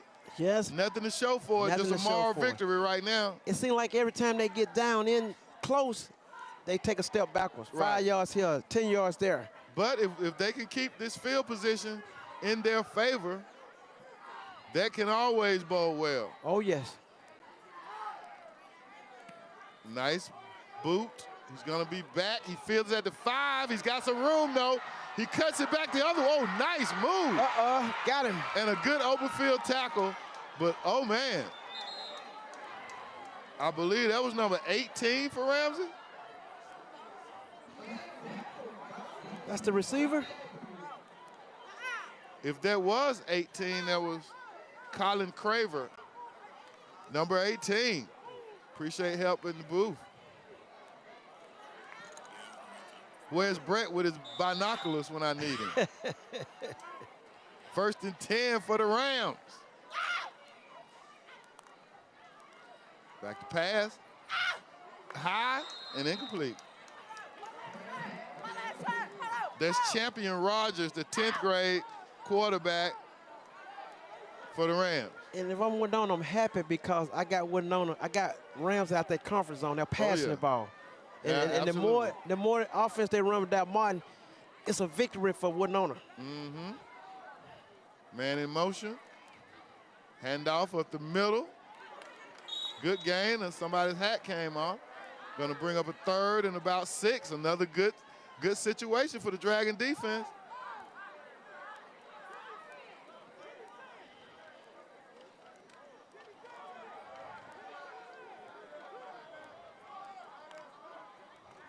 Pass it to the right, he got it. He flicked it out there quickly, just past the line of game for a 1st down for the Rams. Rogers has a quick release, doesn't he?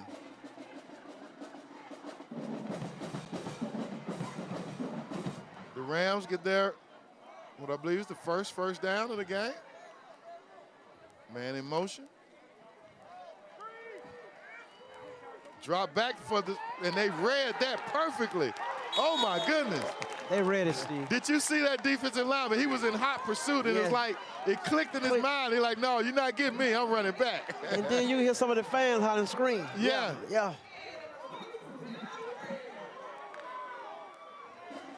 Pushing the Rams back. Brings up a 2nd and about 16.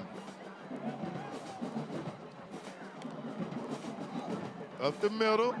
Stuff. Oh, you better Yeah, he went down. That was one of those Quick and Lewis plays. Oh, yeah. That boy could have put foot to the ground and been gone. Nice awareness by the, you can tell Wenonh is well coached, man. These boys are playing hard and smart. 3rd and about 14. All right, they got 5 out of them there. Won't be enough for the 1st down, but it'll make it a better situation. Yes.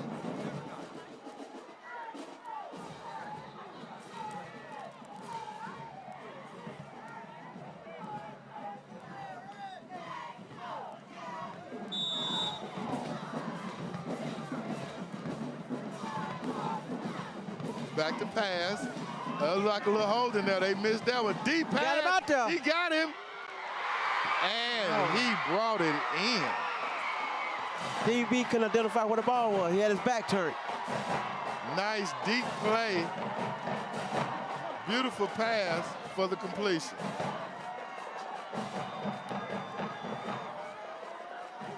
Ramsay hustles to the ball.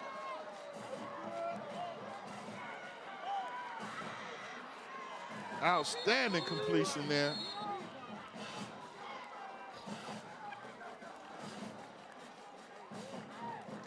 We've got a pause in action, another timeout. James W. Brown Athletic. Timeout here at Bell Culpeper Stadium on the campus. That's the end of the quarter, Steve. Steve. Yeah, actually the end of the 1st quarter. So we're here. The score is knotted at 0.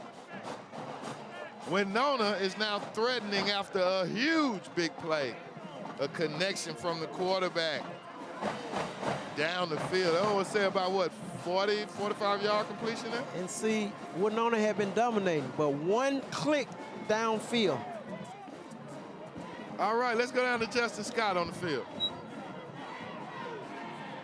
Solid first quarter for both teams tonight. Besides the last big play at the end of this drive for the Rams, Defensively, Wenonh has been doing their job. Defensively, Ramsay has been doing their job. Wenonh came out, DeMazia Taylor starting at quarterback tonight, putting the ball in his hands, starting off the game. Big game tonight, guys. Back to you guys at the top.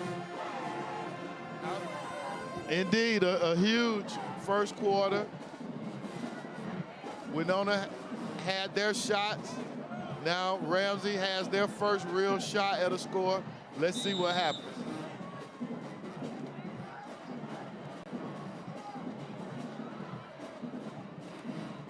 Trips to the left, handoff up the middle. He stuffed, no, he pushes him off. He says, get off of me, homie, and goes left, and nice stiff arm. But a good tough tackle right there. Yes. That's a lot, as we say, for what, 3 yards? 3 yards. He played some football right there. That was number 0, Jordan Smith, the 6', 205 senior. As you hear the Wenonh band, I believe they may have, what we got there, somebody goes down. We got an injury. One of the Wenonh players, he seems to be dealing with something that stuck him, surprisingly. So we got a James W. Brown timeout with 11:26 to go in the second quarter. The fire-breathing Wenonh Dragons trying to hold back their 5A rival and nemesis, the Ramsay Rams. And they're playing well, they're playing well because they're wrapping up. They're not letting Martin Smith break it, but Smith almost broke it then. All right, we'll take a quick break. We'll be back. Scholar Athletes of the Week, sponsored by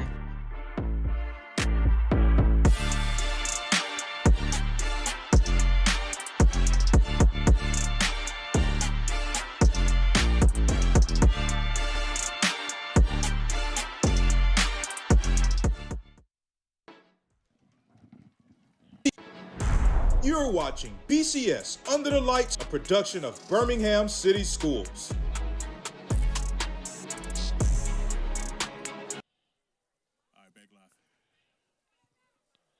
All right, here we are. Glad that our young man was able to get up and make it off the field.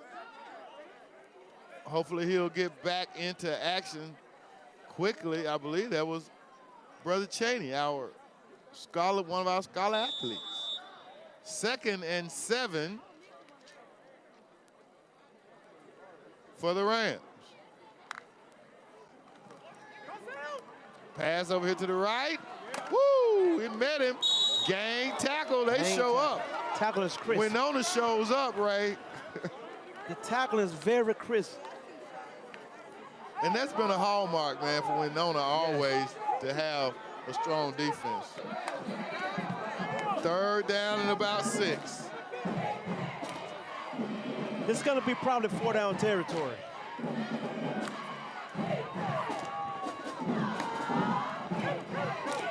Pass to the left, a looping pass, incomplete. That was a long pass he had to make.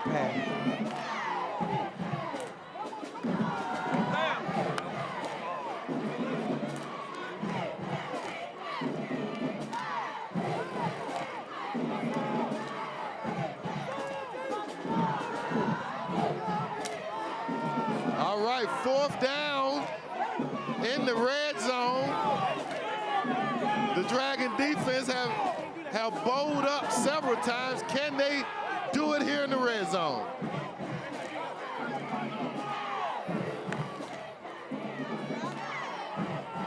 Ramsay in the pistol formation.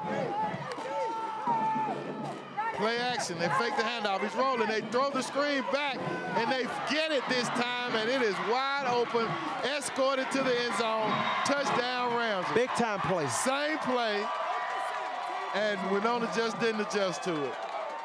I mean, that boy had a convoy. Because he tricked him. He thought that Wenonh thought the play was coming to the right side, but it actually went to the left. Went to the left. Nice design and even better execution. Now for the point after.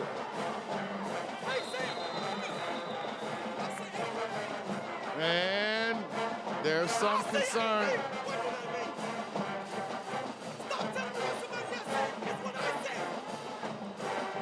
And they're going to sort it out. As we see, looks like where the official's not ready. Can't really tell what that was. They're going to spot it, and we're going to see what goes down this time.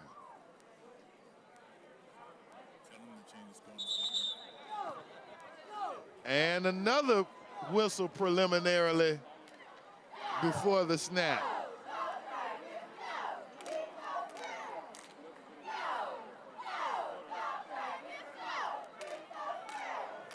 And we'll try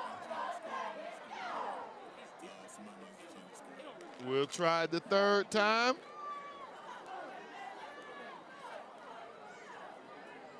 Score remaining at 6 for the moment. And foot the ball, and it's good to take the score to 7-0 here at Bell Culpeper Stadium in favor of the visiting Ramsay Rams.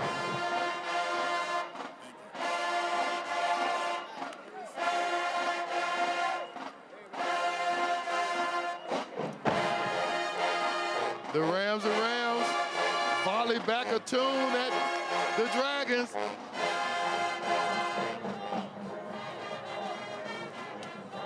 You see the replay, nice play action pass, faking the roll to the right, and he just was escorted in on the left. And see, Martin, he got speed, but what helps him out, he got good hands. He's a good receiver out of the backfield.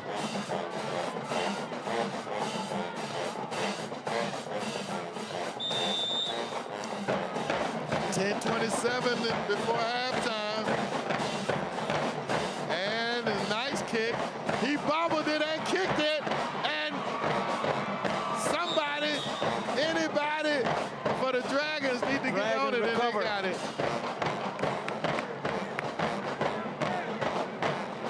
The Rams are beating the drums and blowing the horn. And the Dragons are doing the same. We got a battle on and off the field. This is an example of BCS excellence, y'all, coming from Bell Culpeper Stadium. In Wenonh, USA, right? Yes, Wenonh, Birmingham. Hey, man. And they got the crowd, but they got to pick up a couple of first downs, because if they don't, they can't kick it back to Ramsay, because Ramsay got the momentum. That's right. So let's see what the Dragons are going to do here. Can they take the energy from the music, from the band, and make something happen? Taylor fakes a pass, tries to get out the middle, no. They close it in on him. And they blow, and they blow.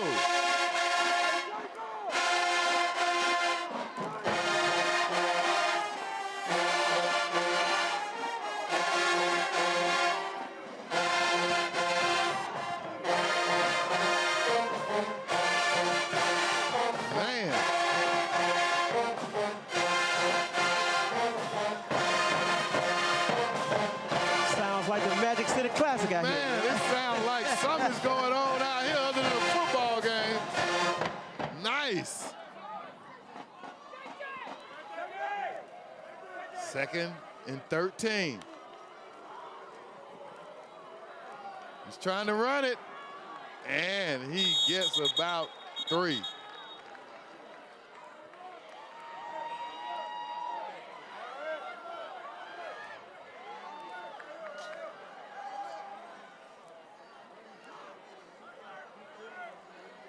Third and 10.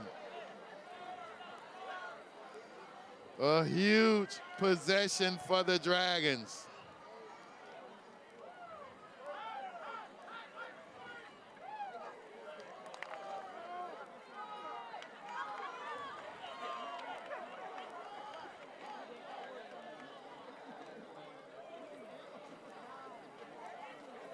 Getting everybody set up, 2 receivers on both sides.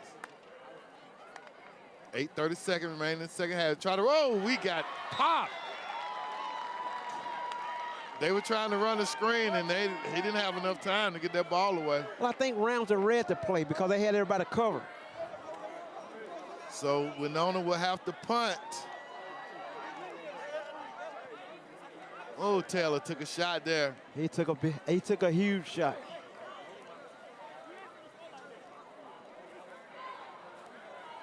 And this is a precarious position on the field.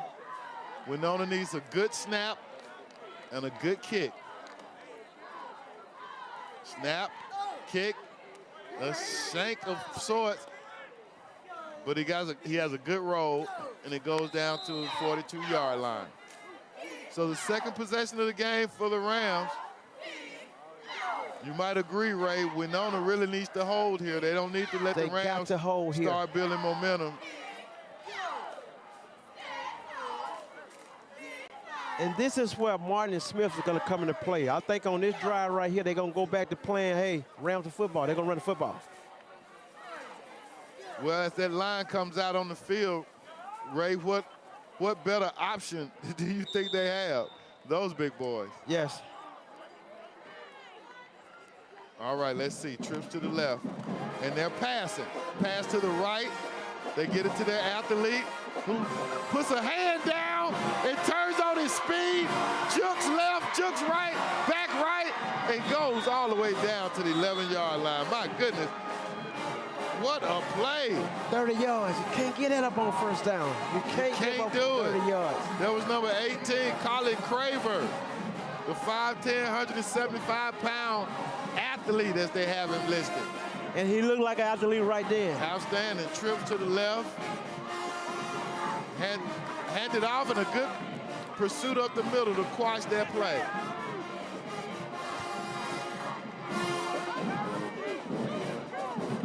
As you hear the Dragons with their response to the Rams.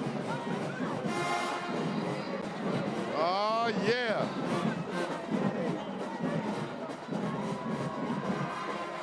Got a little maze going. Shotgun. He's looking to run. He's brought down.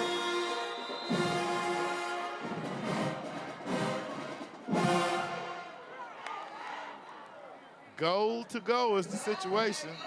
Third.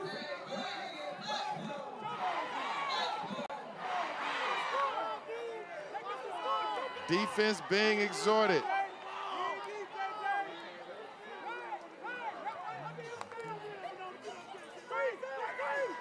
To the left again, he throws it away.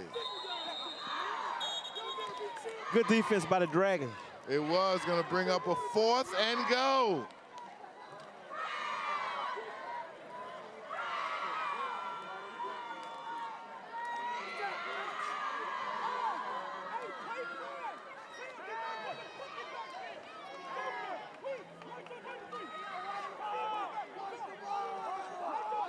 Huge play for both sides.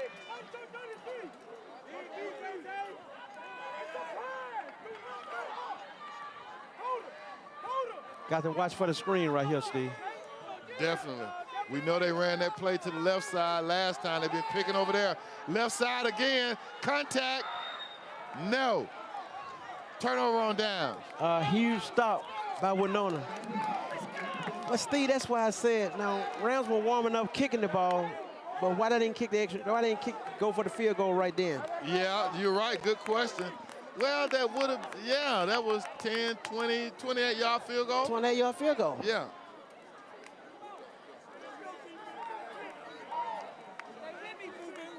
All right, so Wenonh take it over there, which is better than the score, but you're still in a precarious point of the field. Yes. So let's see if they are going to be able to get out of this. Now they're going back to that swinging gate formation. Like they got a big offensive lineman over here. Can they do something with it? And they're trying to make room for Taylor. That's what that was all about. And he runs a quarterback draw and gains 5 yards.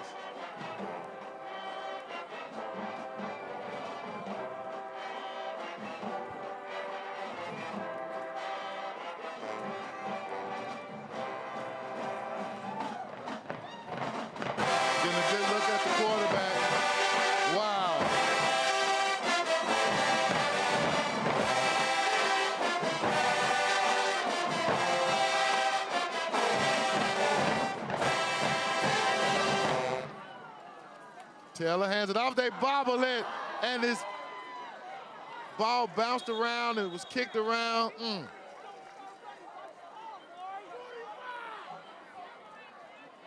Looks like Wenonh was able to recover it, but boy, you playing with fire, guys. Yes.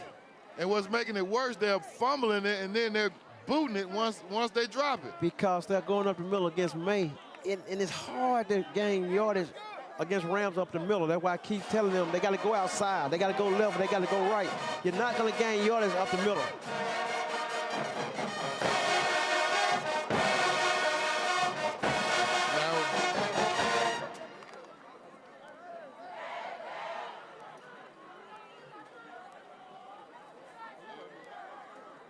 Ray, I kind of feel like Ramsay has been inspired by that band competition ranking. Oh, yes. I mean, they weren't like this at the two previous games, as good as they are. He got him out there. He's got one. Got him. He's got him. He can go. He can go. He's gone. It's touchdown. Wow, what an outstanding pass. A beautiful style. Pass and catch. Did you see the separation as the ball was in the air? Yes. What a response by Coach Nick Howard and the Dragons. Wow. The crowd is on their feet. That's a huge play. Now let's see if this extra point is going to get converted right here.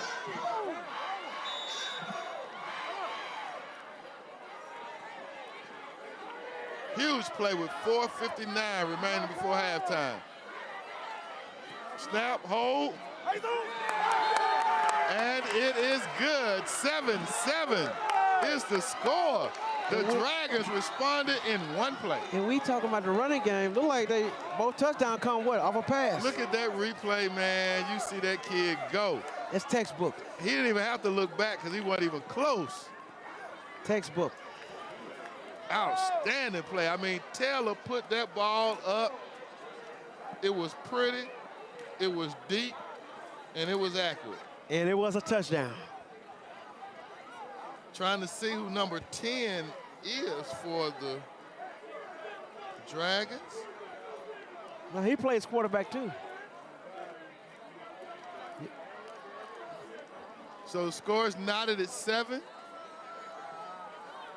Outstanding performance by both teams so far. Wow, just in an instant, Wenonh responded. This is what Birmingham City School is all about. You got the band playing, you got the teams, you got the pass in here, you got the pass in there, you got the kicking. High short kick. Ramsay takes it. And he stuffed it about the 43-yard line. See some laundry on the ground, Steve. So the Rams will get the ball here, depending on the spot, how close they'll be to midfield. Got a personal foul against Ramsay. So they're gonna have to bag that thing up. That's gonna put them back inside of their own 30. I think Wenonh, they celebrated that pass, but now it's time to forget about it because the defense out here now. Absolutely. You got to pay attention.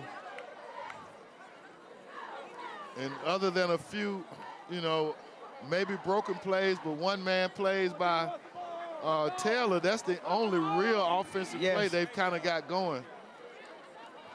So let's see how the Rams are going to answer. It's one thing when you hit, then once you hit back, up the middle, a huge hole. And the ball comes out, but Ramsay picks it up. And they're gonna say he was down. Yeah. Even Martin is saying he was down, I guess not realizing. I don't think Martin realized the guy was on the way for a touchdown. But the offense can't advance a fumble anyway, can he? So even if it was a fumble, he would not have been able to go forward with it. So 1st and 10, that was a good defensive rip. Yes. You see again that the Wenonh ball players are playing heady football. 1st and 10, quick pass to the right. And they break the initial tackle. That one went to number 16. You got to make that tackle. 2 men miss. Siraj Armstead.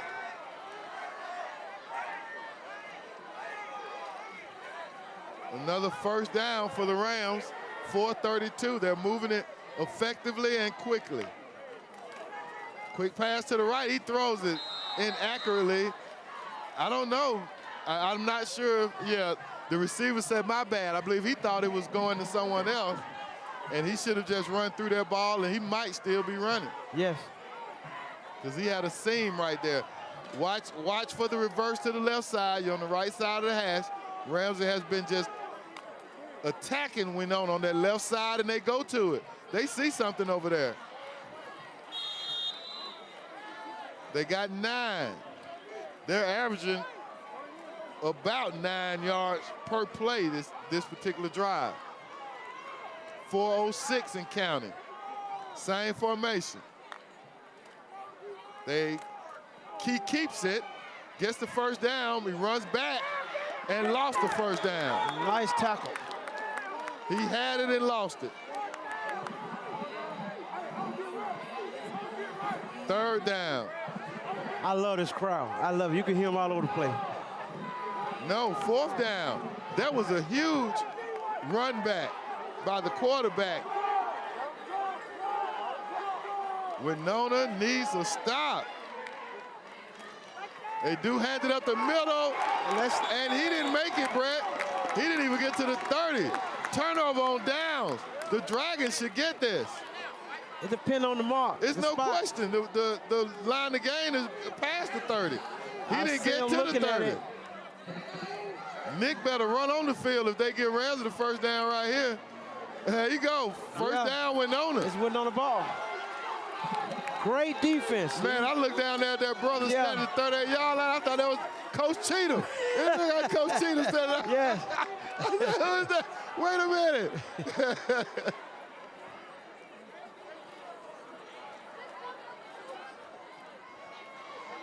Oh, yeah, great stop. The Dragon defense said, whoa, hold up a minute. Yes. All right.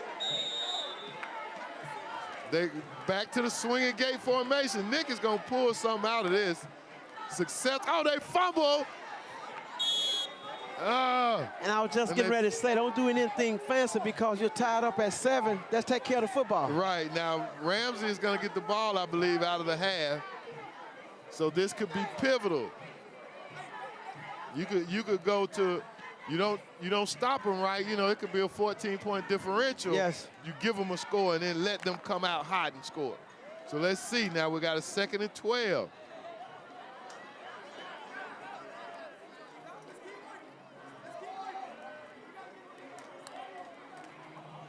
Handoff up the gut. May lifts him up. Ooh. Bringing up a 3rd down.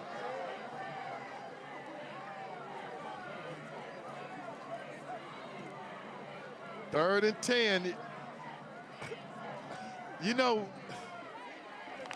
I don't know. I don't like too many tricks, Ray. And it's not about what I like, but when stuff doesn't work, you know, be careful with it, because they've sat there. Here we are again with that funky formation. 3rd and 10, a critical time. Let's see if it's going to work and get them something this time.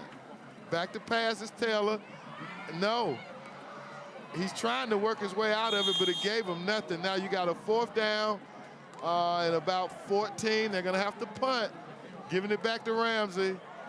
They had a good opportunity there, just couldn't get anything percolating. I kind of thought Ramsay would call a timeout. I thought they'll call a timeout, but they didn't. As quickly as they move the ball, they may do well to save them. But the clock is stopped anyway. Somebody, did Ramsay eventually call it? Yeah, they finally called one. Yeah, they finally called it. James W. Brown, Aflac timeout. Score now is 7.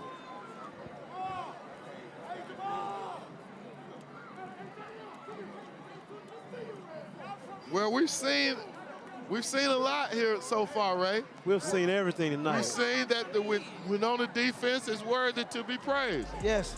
They're worthy. They're due all the accolades they get. Taylor is worthy. The Ramsay team is worthy. And see what Wenonh have come tonight. They come to play and they're very physical.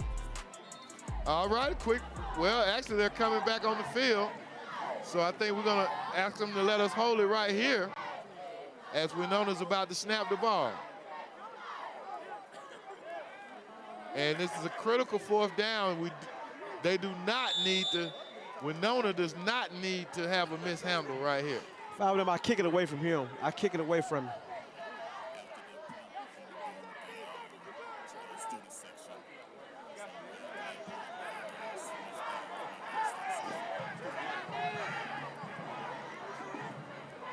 Play clock down to 5. And they snap it, he boots it. Fielded at the 48. They didn't stay in their lanes. He's got the corner, cuts it inside, turns up his speed, and gets it down to the 28. We got a penalty flag. And while they're sorting that out, we'll take a quick shot down to the truck and let them show us some things.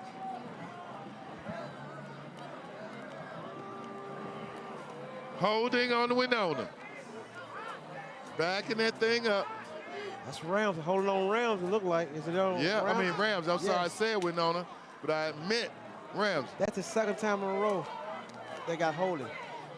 And you're getting a look at the 95-7. Yes, 95-7 Jams, the student section. 95-7 Jams is our partner, one of our sponsors of the student section, 95-7 Jams, the hip-hop station.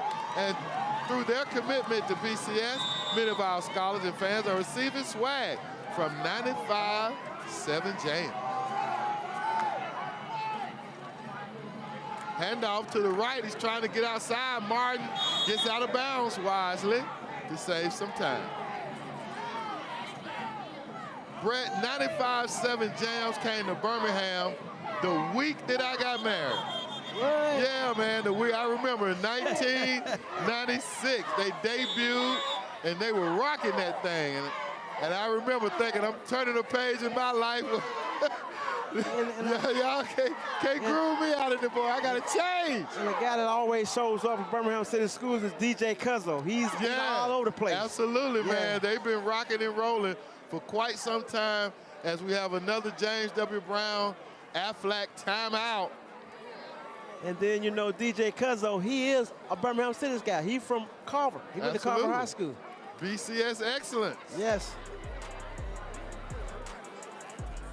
Let's go to the truck. Okay, yeah, we'll stay live because they're moving and grooving on this field.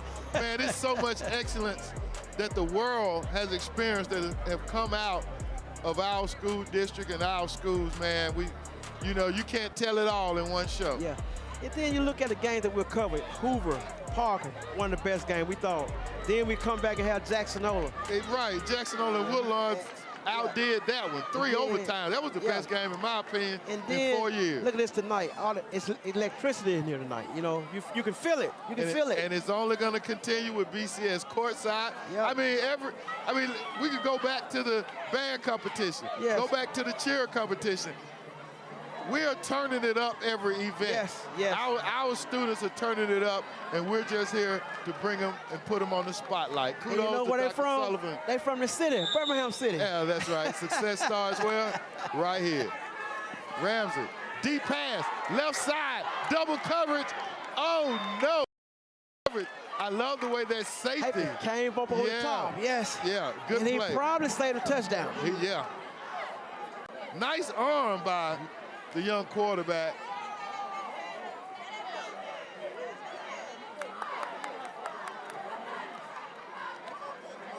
I really commend Coach Jackson and his staff for the turnaround that they've had. Now, you may remember early on they were saying Ramsay was missing about 5 or 6 players through injury. And so I think that may as much, if not more, had as much to do with the turnaround that we've seen. See, they got Smith wide out there, the running back. Looking.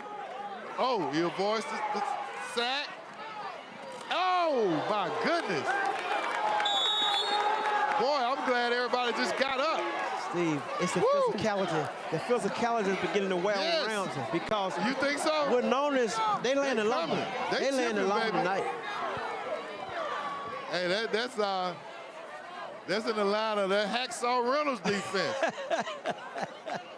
So many names. They are laying the lumber tonight. Shoot, Grady Brown, Eric Mitchell. Yes. Lonzo Ephraim, man.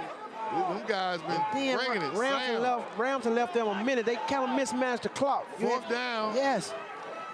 Yeah, they wasted it. Ooh, he got him. He hit him. Yeah, that's gonna be not a smart play. That's gonna be Ramsay football. Wow.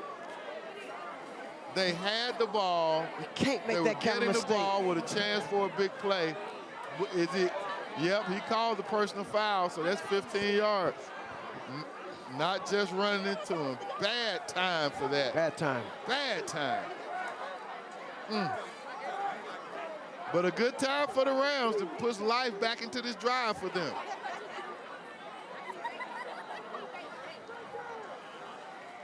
So the ball gets moved forward because of the personal foul.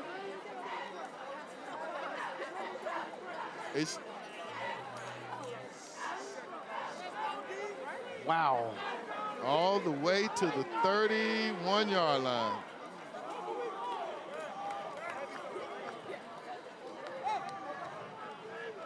He didn't want to get around to back the ball.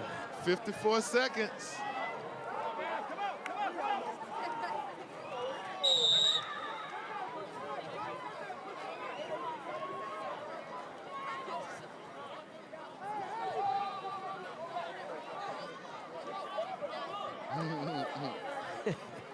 Run the ball, boy, back on the field, Steve. I guess I spoke my wife up. She just texted me with a comment about the blocking scheme that Wenonh has. Incompletion, but she does make a good point. She pointed out that Wenohn's offensive line is just not getting it done for Taylor. Yeah. That's been a huge difference, yes, really, in the game. Like I said, I keep to the wife. And I keep repeating, you keep running to their strength, you're not going to get anywhere. That's right. All right, 2nd and 10. Back to pass. Is he going left? He's looking right. He throws it. A risky pass. Did he catch it? He dropped it. But a great effort by the quarterback, man. Quarterback bought him some time with his feet. He did. And he put it in a spot where he should have caught it. You would have been concerned about an interception. But he threw that pass like a senior, knowing where to drop the ball so only his player could have a chance at it. 3rd down.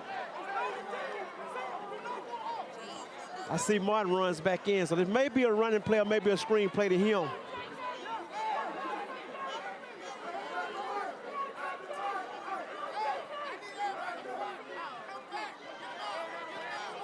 37 seconds before halftime. The thriller down the street from Gracilla. To the left. And they got him. They got it to the athlete. And he turns on his speed. A shoestring tackle saves a likeless touchdown. Yes. 29.6 seconds.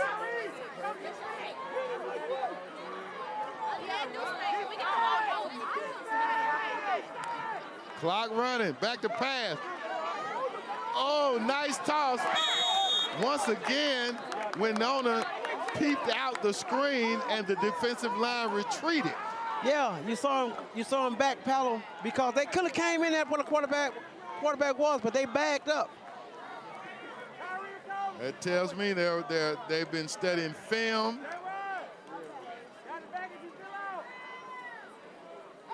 Second and 10. 20.7 seconds. Rams in the red zone. Back to pass. He's looking right. He throws it up. He's got a receiver. No. 3rd down. 14.9 seconds before halftime. Man, it's a good game. Yes.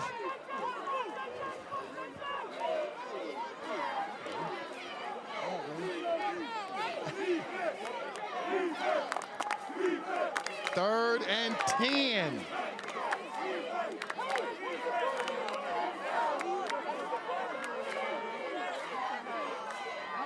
Back to pass. He's looking. He was hit as he threw it. And that was a different quarterback in for Ramsay. Is that 2 or 3? That's 3. You know, he wasn't started at first. David Lawrence, the third. 4th and 10. 8.7 seconds before halftime. Play clock has been stopped. All these balls keep coming. They switching balls every down. Like a baseball game out here.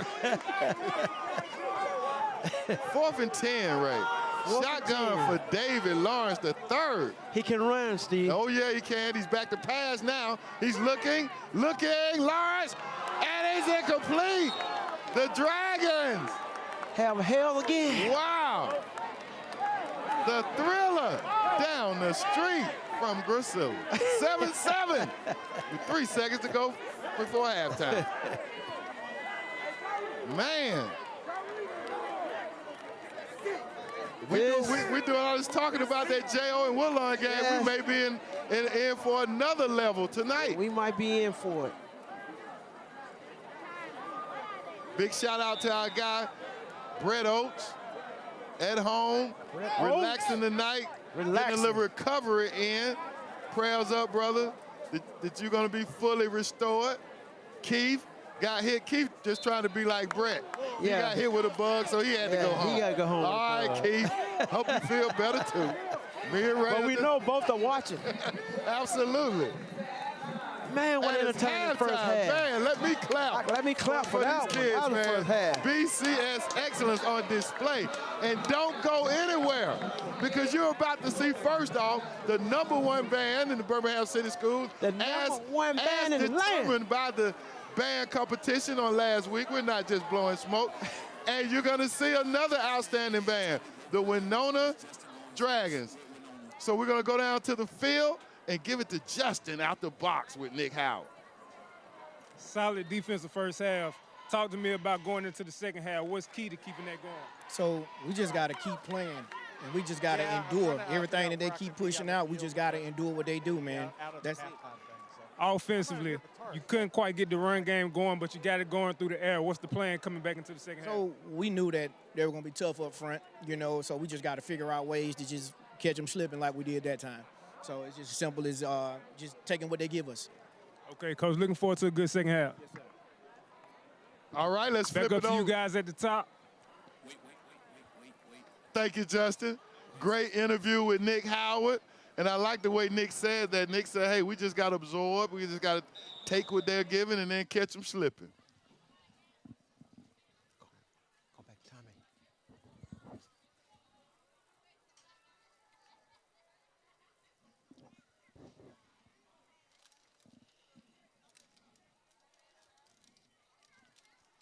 All right, I believe Tommy's ready down there. Get ready to toss.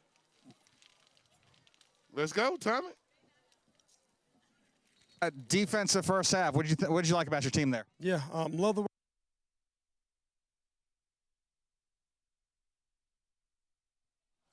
Dr. Brown, take over. We're having technical difficulties. All right, we got technical difficulties with the sound coming from Coach Jackson. I was trying to figure out what that was on his sweatshirt. Is it some foreign language? Is that Ramsay in a foreign language?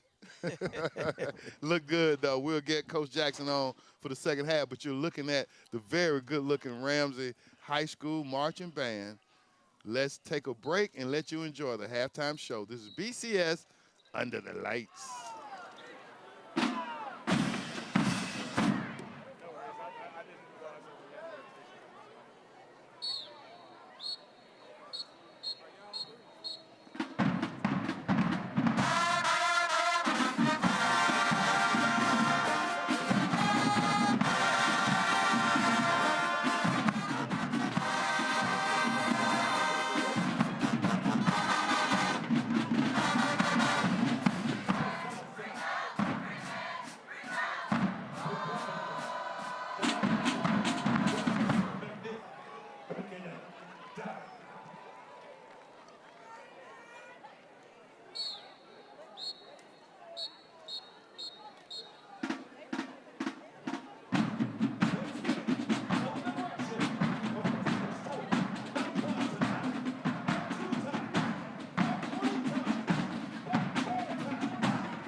watching BCS Under the Lights with Steve Brown, Brett Oates, Ray Turner, Keith Mims, Tommy Palladino, and Justin Scott. We are Birmingham City Schools.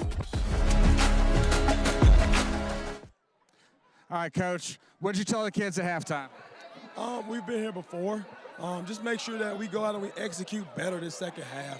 First half, we didn't execute. So this second half right here, we looked at our mistakes, and now we're going to fix it.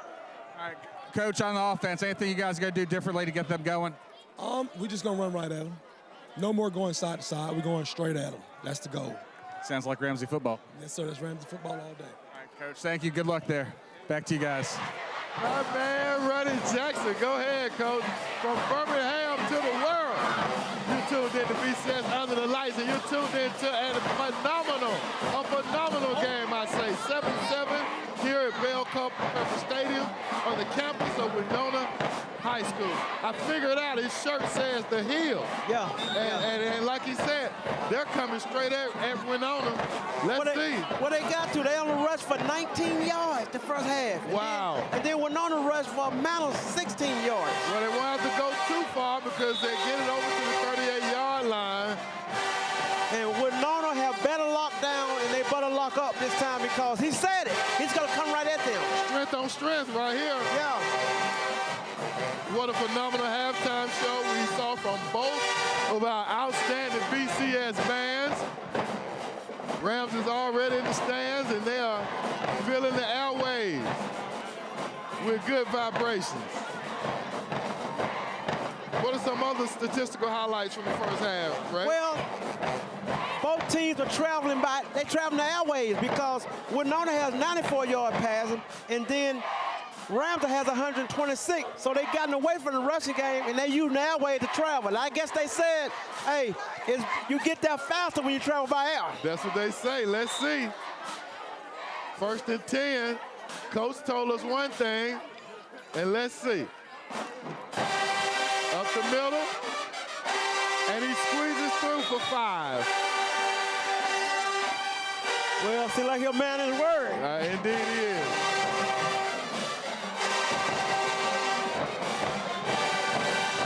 Second and about 5.5, 6.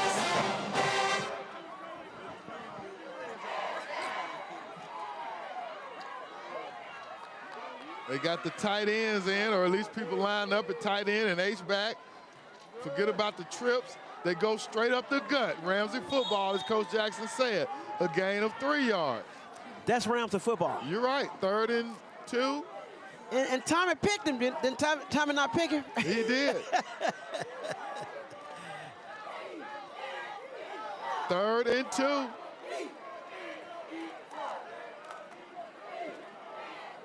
And they get the first down and over into Wenonh territory.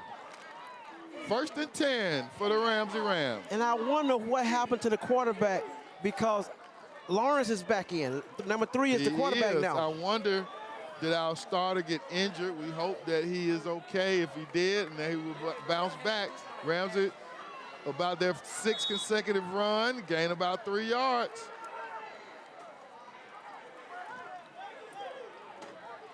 And see, this is smash mouth football. You're going to stop me because you know I'm coming, but you got to stop me.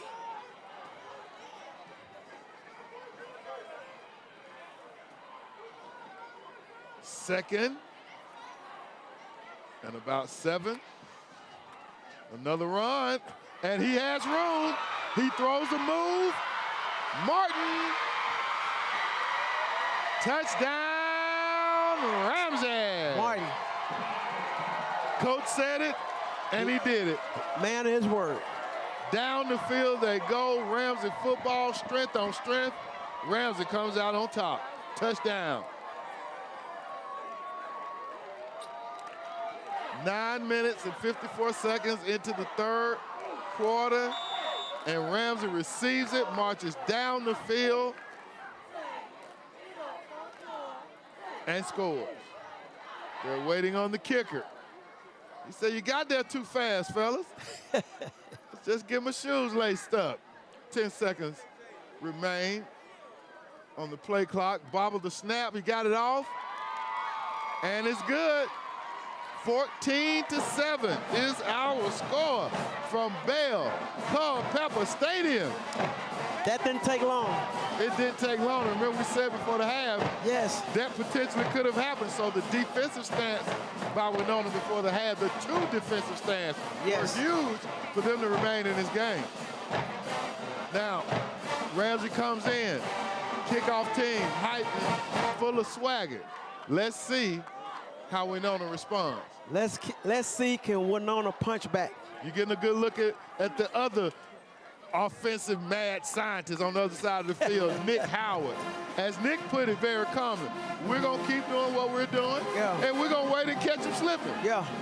So this game is still just one blow away for either side being able to get the upper hand. Right now it's Ramsay. And let's see what Wenonh has to say about it. Fielded at the 15. Got a seam. Got a big seam. He's got blockers.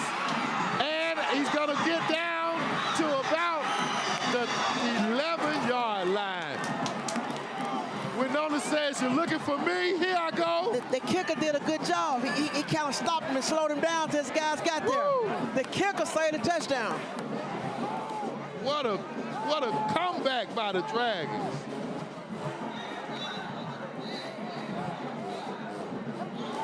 $14-7 is the score.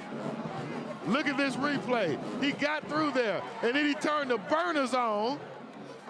Like you said, the kicker deterred his path, so 28 had just enough to catch him because of that help. 1st and 10 from the 12-yard line. Back to the swinging gate formation. Taylor deep in the shotgun. Almost in punt formation. He has nowhere to go but out of bounds.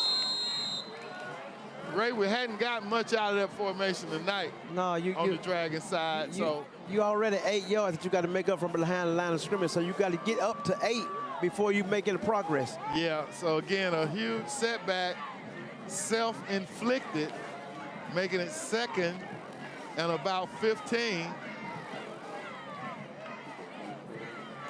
You got to believe in your stuff, and they obviously believe in that formation. They're looking for something. I just don't know what they're looking for out of it. Right, and they definitely hadn't found it yet. Trips left.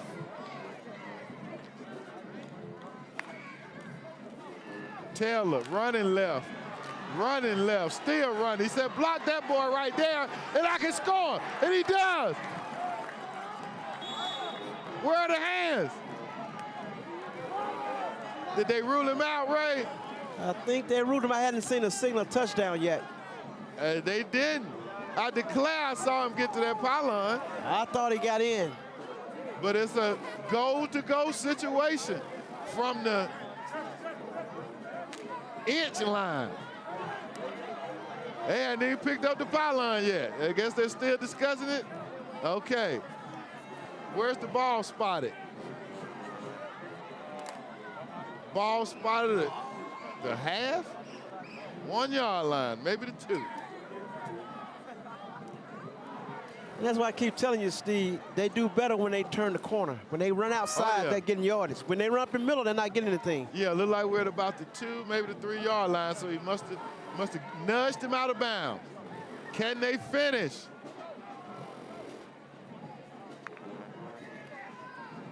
Taylor. Oh no, Taylor, how quick is this kid? Touchdown, Wenonh. He runs circles around them. Got a flag on the play. Flag on the play.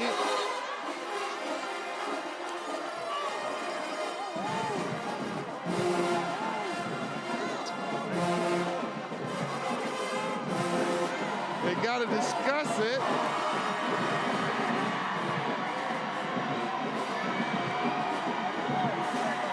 Ray, you watch them. I'm gonna see what we got on the screen here.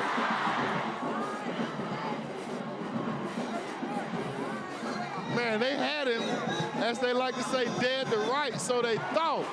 Yes. But then Taylor just took it to another gear, man. So there was a penalty on the Dragons. They have to bag that thing up to about the 12-yard line. So it is 2nd and goal to go. Trips left, 2 receivers right. All eyes on Taylor. 2 seconds on the play clock. Taylor finds a seam and it's still going. They cannot stop this boy. Did the ball come loose?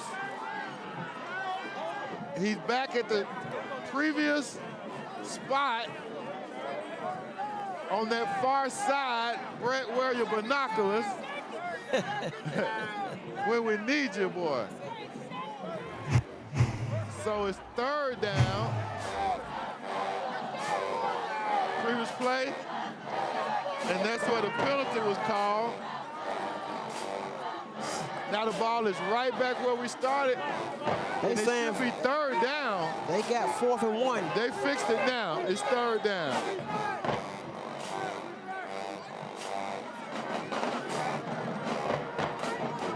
Third and goal to go.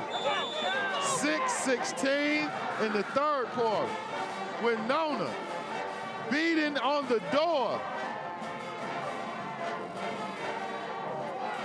And they dropped the ball.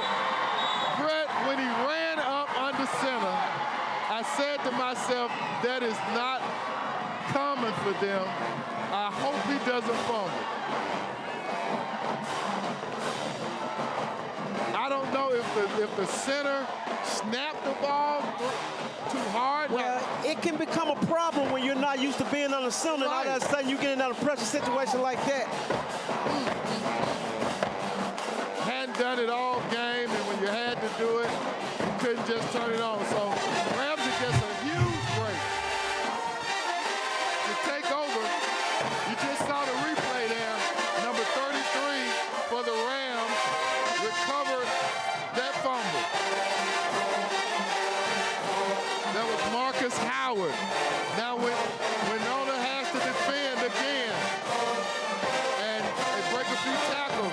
Rams is coming right at him and gained about 7 yards on that first play out of the box. Wenonh had every opportunity, but they got turned backwards because when you get up on the center and your hand is sweaty, Steve, see that could cause a problem when the strength between the center and the quarterback, both hands are wet.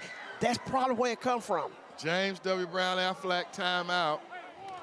Wow, allow us to take a breath with 5 minutes and 41 seconds in the 3rd. Man, that was a critical turn of events right there in favor of the Rams.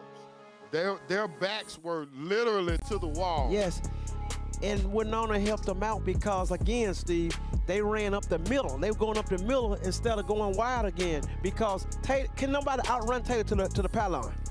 Right. Well, they did 2 times. Yeah, but last drive. But after he had got 8 or 9 yards, though. Yeah. But your point is well taken. Absolutely, they really can't. And those were 2 good stops. Yes. To cut him off before getting there, and that just goes to emphasize how, you never give up. Can't give up. You just can't say he's in there. We could be doing all the yelling and screaming on this side. Yeah. But you got to keep playing on that field. Yeah. And it showed up and helped Ramsay out 2 times right there, stopping him at the goal line. What a phenomenal job by the Ramsay defense.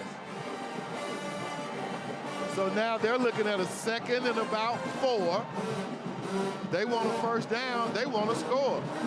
Wenonh wants the ball back. And another chance.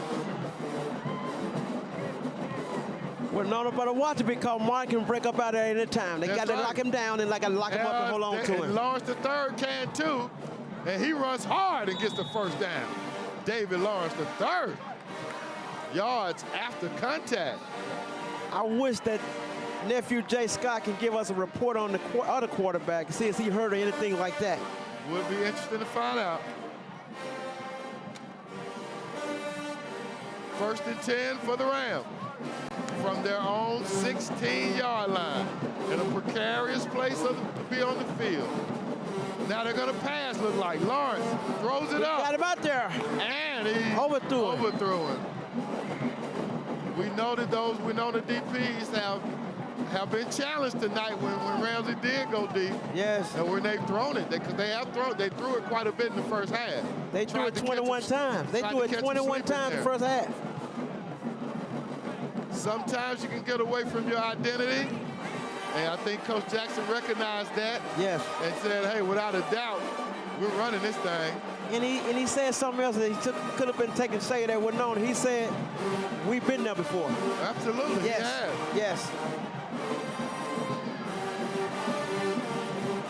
2 to the left. Tight end and H-back to the right. Pistol formation. Somebody move. Illegal procedure on the Rams. One of their first mistakes of the half. Certainly helps Wenonh.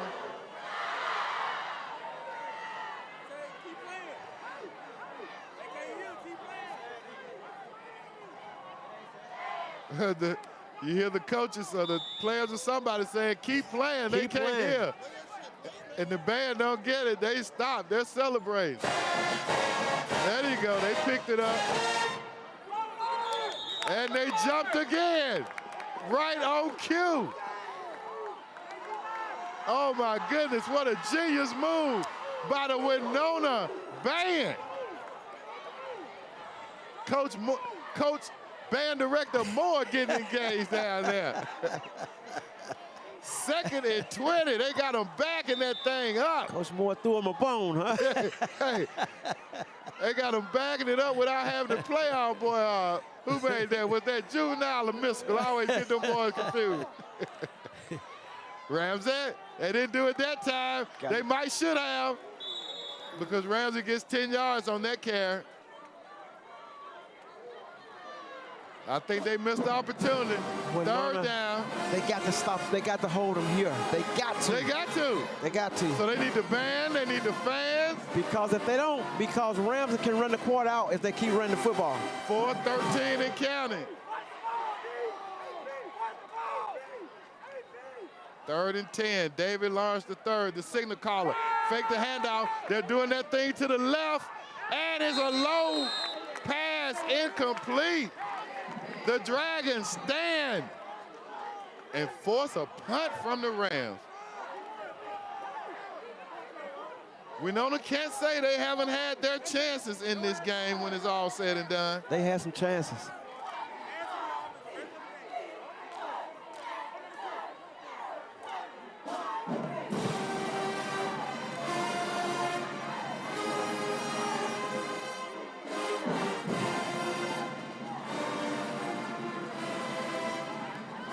Get a nice high punt off. He waits for a fair catch and secures it right at midfield. Maybe just a half, maybe 1 yard shy. Well, what are we going to see here, Ray? You think we're going to get a... we're going to see Taylor. That's no doubt about it. We're going to see him. That's no doubt about it.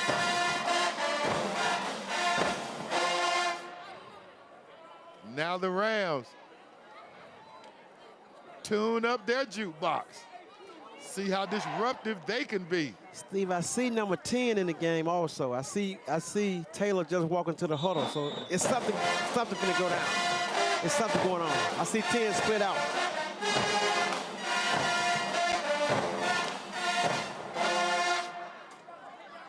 The Rams. Much Taylor, he's trying to pick and find his way. And, man, he reminds me of Lewis. Those guys have an ability to just get through the smallest of creases. Yes. You're looking at the play, and it seems like it's nothing there, and then there they come out the other side. Yes. 2nd and 4. Maybe 2nd and 3. And Taylor is coming to the sideline. He's got to go out.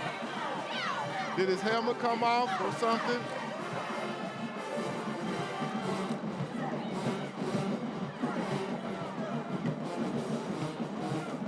Yeah, they're not checking him out. He must have lost his cap and has to come out for a play. Well, they putting some energy back in him. They get him a little Gatorade and put him back out there. That looks like Alonzo Ephraim down there talking him up. High snap, Wenonh hands it off up the middle. And they push it on down toward the line to gain as Taylor makes his way back on the field. Taylor dapping up his replacement. And ladies and gentlemen, Taylor is a phenomenal guard on the basketball. He's really the leader of the team, isn't he? Yes. And he was leading them since really sophomore year. I remember Taylor as a freshman. Yeah. He played significantly He as started a as a freshman. Yeah, he was getting plenty of time as a freshman.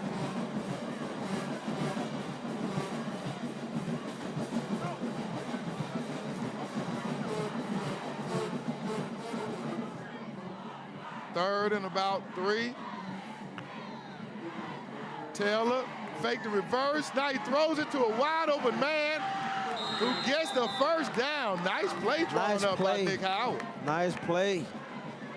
Howard is highly engaged. You can see him on the sideline. He's engaged. Yeah, he is the offensive play caller.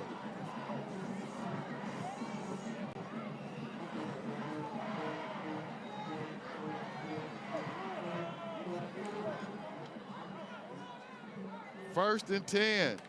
Ball at the Rams at 29. A minute, 50 seconds to go in the third quarter.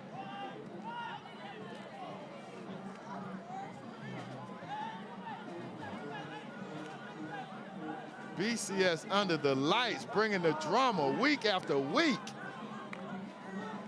Taylor looking to pass.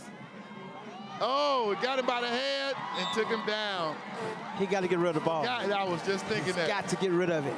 But you know, when you're so elusive and evasive, the kid just believes he can get through.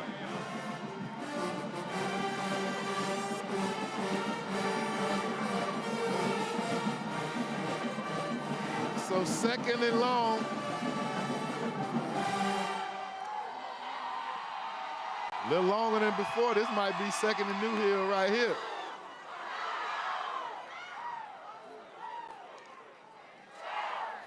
Taylor gets the play. Play clock is at, actually it's 14.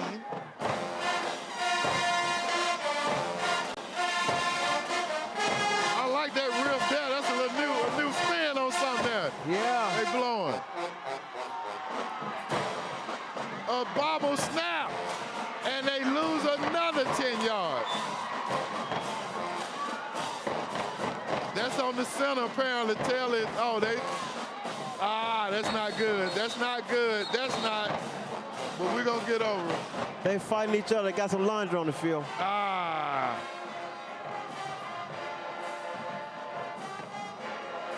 Deep breath, boys. Coach Howard to clean that up.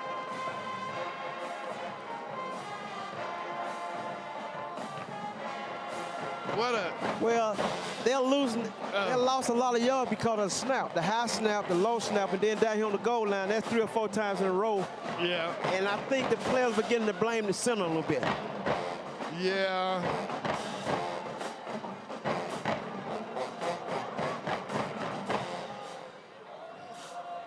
That was. I've never seen a penalty where 2 players hit each other on the same team. I was about to say, I don't know that I've seen that either, but it was a justifiable call by the officials. Yes. I mean, success starts here and it begins with discipline.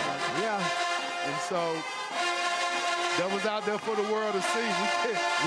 You know, and we just got to be more disciplined.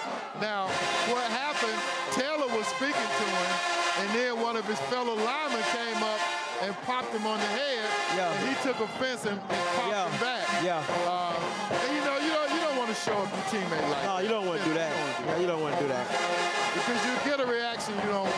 But nonetheless, Taylor's the kind of player that can make up for all of that. Now this is a 3rd and 28. North Birmingham. Yes. We way out of Wenonh now, baby. And Taylor keeps it. And he don't need him taking a whole bunch of punishment. So they get it back across the midfield line. And look at it, think of it, Ray. From where the ball was, they have just made a 2-yard gain from where they received the punt after that outstanding defensive stance. All All right, that's the end of the third quarter, and we're going to toss it down to the field. We'll be back up here. Hey guys, we are here at Wenonh, and we have our fan of the game. So fan, introduce yourself. Hi, I'm Clarissa Simmerton, graduated class of 2001. I'm the mother of number 55. He's a sophomore, and he plays center. And what do you want to say to him tonight? I want to say, go Dragons! All right, go Dragons. Well, I tell you what. Loves you. And Mommy loves you. So I have a question for you. Are you going to get out into the classic festivities this week? I am. I celebrate every year. My oldest son is a classic baby. Okay, so guess what? You got some free tickets to go to the classic.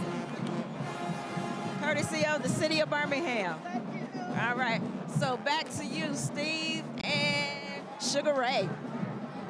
Oh, that's all right there. Thank you, Nikki. Seaborn in the crowd. I love the interaction. Yes, and Sister Clarissa down there, a great, outstanding parent who everywhere her children are, she's been around. Franklin is her niece. Wow. That's Samaya Franklin. And she told you what her son plays. She said, hey, he plays center. Exactly. All right, the Dragons are gonna be punting from the 50. And I gotta add, I know Brett at home. Yes, Brett, Clarissa was one of my students. I had her at Green Acres, yes. Good punt. Nice punt. Oh, he fumbled it. And it's a fumble. A break. The Dragons have it, Steve. Finally a break for the Dragons. The Dragons. Wow. And they always said good things come to those who wait. Yeah, I've heard that somewhere. And they've been waiting on the turnover. Wow, huge turn of events. So here's the set, 14-7, 11:49. Wenonh has been in the red zone multiple times and only got one score out of it. They got to stop running up to the gut like I keep emphasizing. They got to run wide. Run Taylor wide, don't run him up the middle because he's going to touch the football.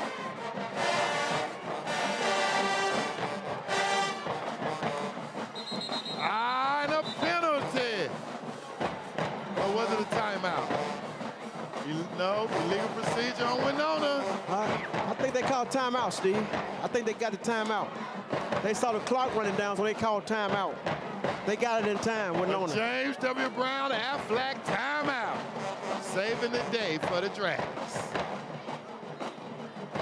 They just can't afford to start another drive in the negative. We're going to take a break, and we'll be right back with this fourth quarter action.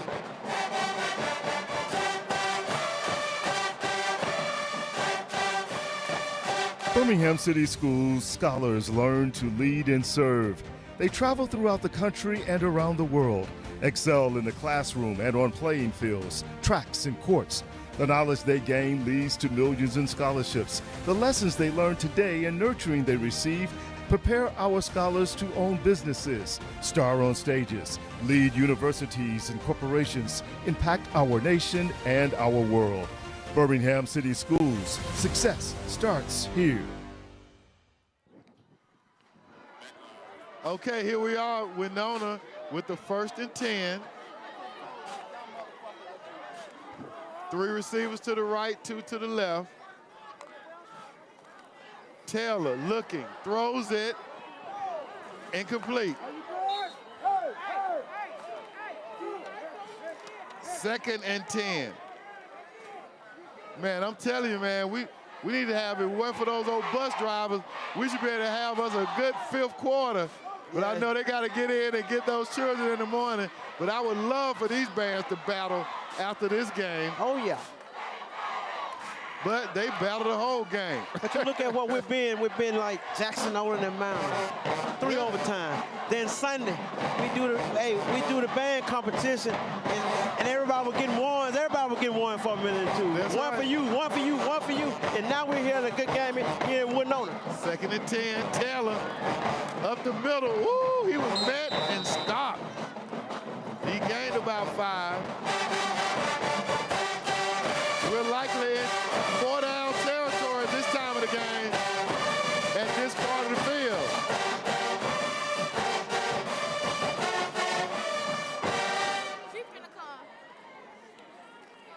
You know, from my band experience, most band directors say don't play as loud as you can because you want to keep fidelity. But it seems like both of these bands are playing as loud, they are loud as they can play. Wenonh, third down. Taylor looking, running, throwing. Incomplete. He had him, Steve. Fourth down.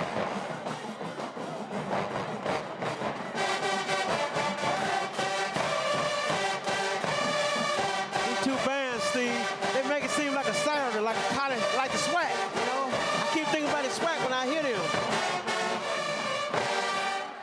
10 minutes and 49 seconds in the game. And they don't stop. It's a big down for Wenonh. A huge down, fourth down.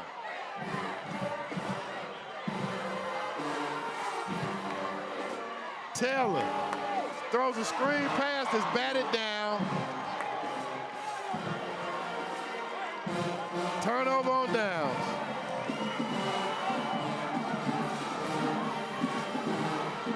They didn't use Taylor's legs much on that drive. Relied on his arm. They tried to make him a pocket passer there, but he had what he wanted, but he didn't put the ball up high enough. If he would have put the ball high enough, it would have been a touchdown because he had the guys to the right.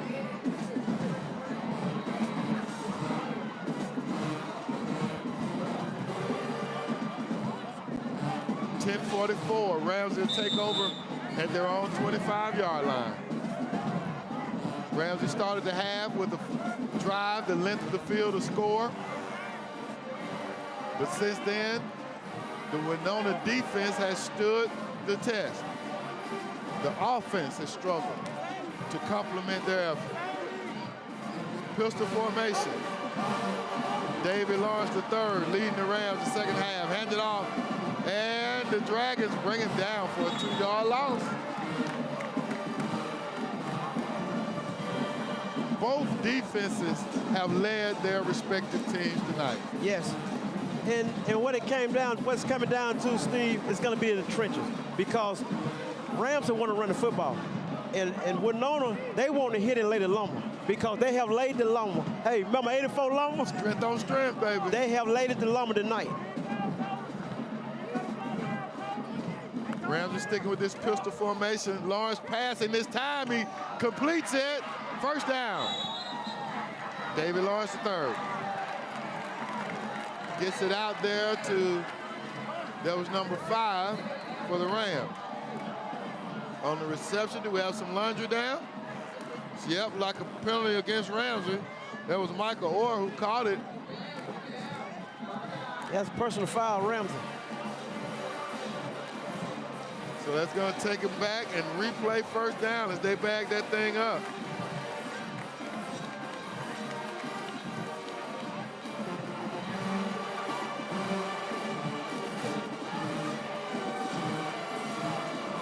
So they're making a 1st and 10 on the redo.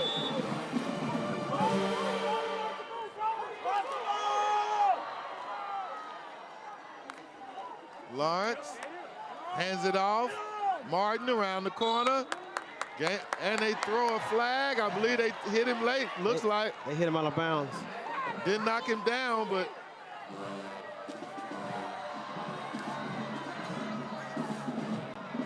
personal foul against Wenonh. Wow.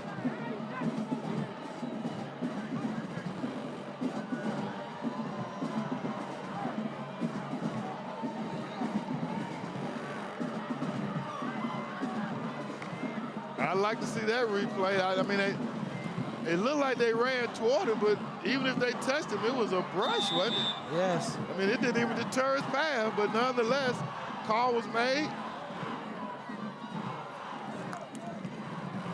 Up the middle, room to run. Jordan Smith, the big running back. Here comes the Ramsay power game. Interrupted briefly by an injury. But he hobbles off so they can keep the pace. 9:24.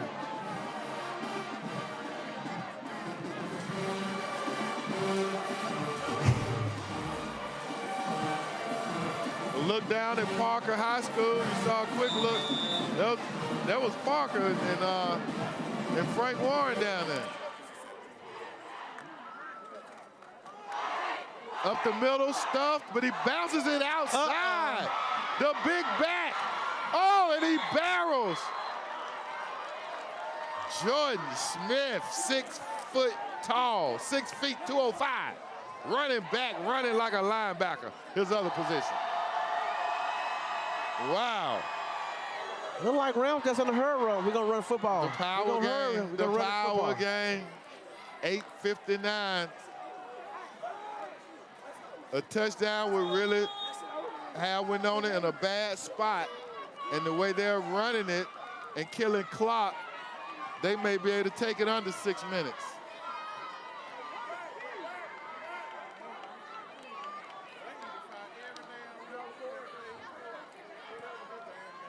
Second and 10.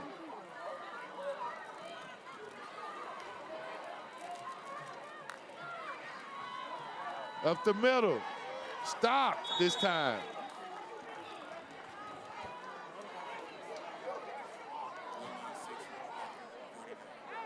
You see on the score down there in the double screen, Woodlawn down by a score of 49-6 to Parker. As they're trying to make something happen from Smithfield, USA, Ray. But that's going to damage, that's going to knock Woodlawn on out the race. Yeah. That's going to knock him out. Yeah, they had a sliver of hope, and the team that they were playing, we knew they were going to be tough. David Lawrence, the third up top. Touchdown, Ramsay. Perfect over the pass. top. Play action. Threw it to Marcus Thomas, the 6'2", 185 receiver for the touchdown. Yes. With 7:47 remaining in the game. Wenonh prepares for the extra point.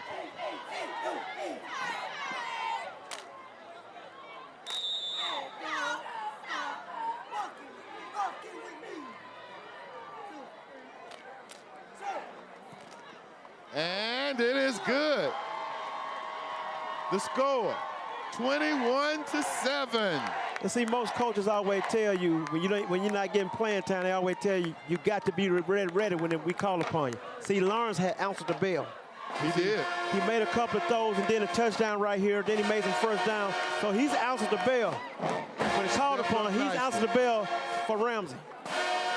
So with 7 minutes and 47 seconds, you just saw that nice replay. You're getting a look at the Ramsay High School marching band right now. Birmingham's finest. One of our finest bands. But we have so many. They all know how to bring it and how to entertain. As the Ramsay Rams get ready to put the ball right here in the fourth quarter. What does Wenonh have left now? They've had some great kickoff returns to get them down in the red zone. Taylor can get them down a single play. Yeah, they had some opportunities. And so Rams is in no way out of the woods. Woo! He was at that time to take it down to 25.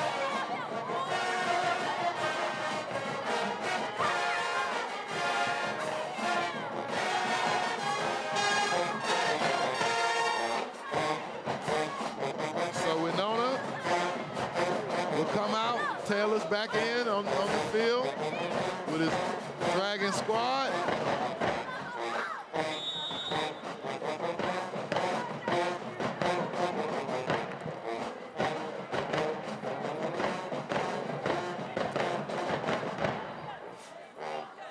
Wenonh back to the swinging gate. Maybe this time, Ray.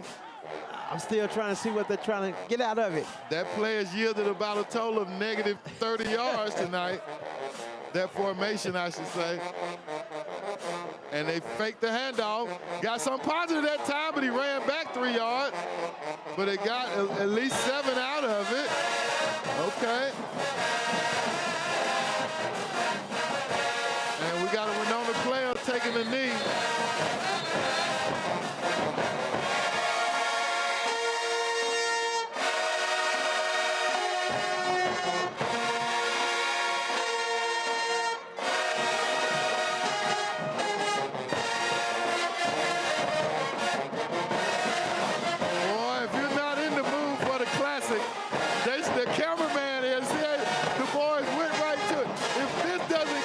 In the mood. This the pre-classic. Yes, it is. Man, these kids are coming with it. The band hadn't stopped playing at all, Steve. And then, I mean, the reality is at least a third to a half of these kids will be in the classic performing next year for either A&M or State. And I can imagine when Alabama State and Alabama A&M come to town Saturday in their halftime show, I guarantee you it's probably 25 to 30 Birmingham City School in no bands, those two bands alone. 30%, yes. Exactly. Yes. No, without question.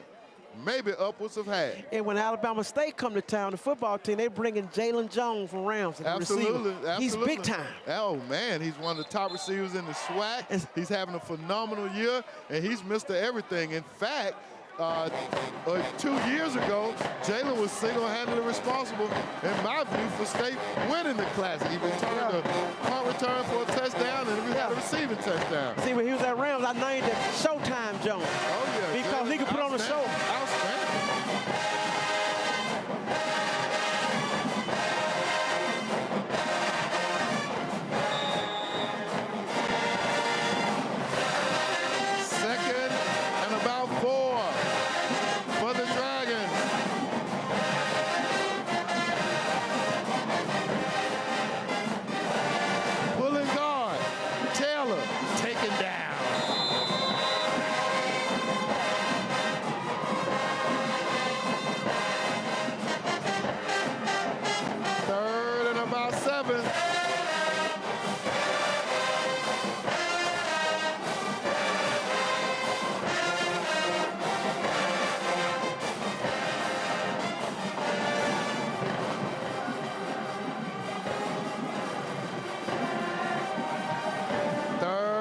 For the Dragons, 6:40 and counting in the game. Taylor looking, protected. He takes got some room, Steve. He got some room. Open field. And he goes down after gaining the first down.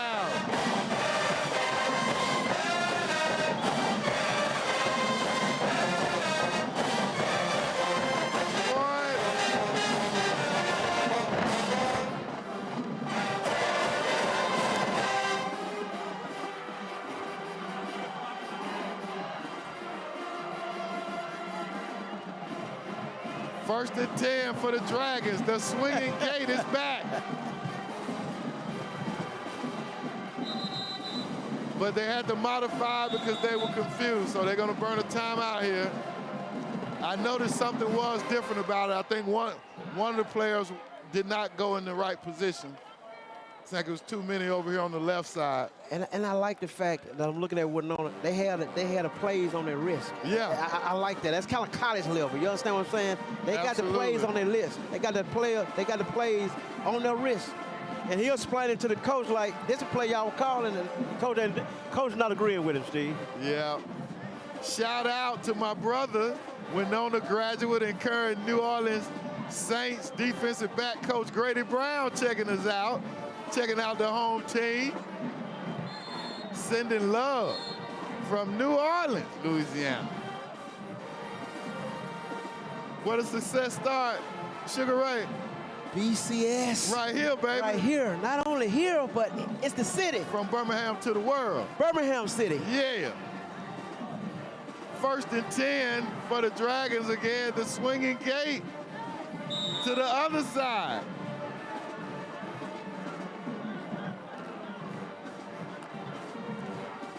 Taylor rolling left. He had him, Steve. Oh, but he gets away one time, 2 times, throws it. What a defensive play. Brilliant play by that defender for the Rams. He had him open for a second, but he held only too long. He So only that's why he had to take off had running. a half a second to breathe. Yeah. That's why. May was breathing down on him. May is a bad man. Yes, he is. Second and 10, and as his mama would say, call him a man-child because he's still at home with me. But he is. Well, a the big good thing, man. he didn't take a sack. He Right. got rid of the football. He did. Taylor is slippery as a, I don't know what, but you can't put your hands on him and hold him. 2nd and 10. 5:51. Taylor, and it's tapped again. He's had about 4 passes deflected tonight.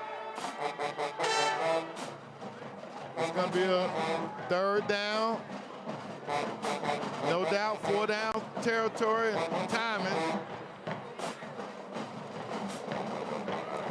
You know, I'm seeing a lot of these guys, Ray, seem like they're a little, I won't say gimpy, but you can tell it's the 8th, 9th game of the football season, man. Everybody feeling stuff, you know. And it's been a hard-hitting game. It's been a hard-hitting game tonight. Yeah, it's been a hard-hitting game tonight. 3rd and 10.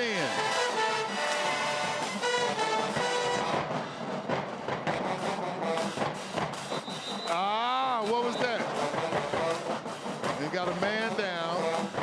Ooh, that boy, he was coming on that blitz, wasn't he? I think they called him for offside. No, they called him for offside. Yeah, I was about to say, I believe he hit the neutral zone. I like it. He tried to time it, but a little too quickly. A little too quick. Referee like, hold up, you gonna get somebody hurt, son. You know, I don't know who made the schedule this year, but it felt right. It felt good for us. Yeah, great job on the BCS under the light schedule. Yes, the schedule felt good. And what I like about it most, we knew we were starting strong. Parker Ramsay. Yeah. Parker Hoover, right?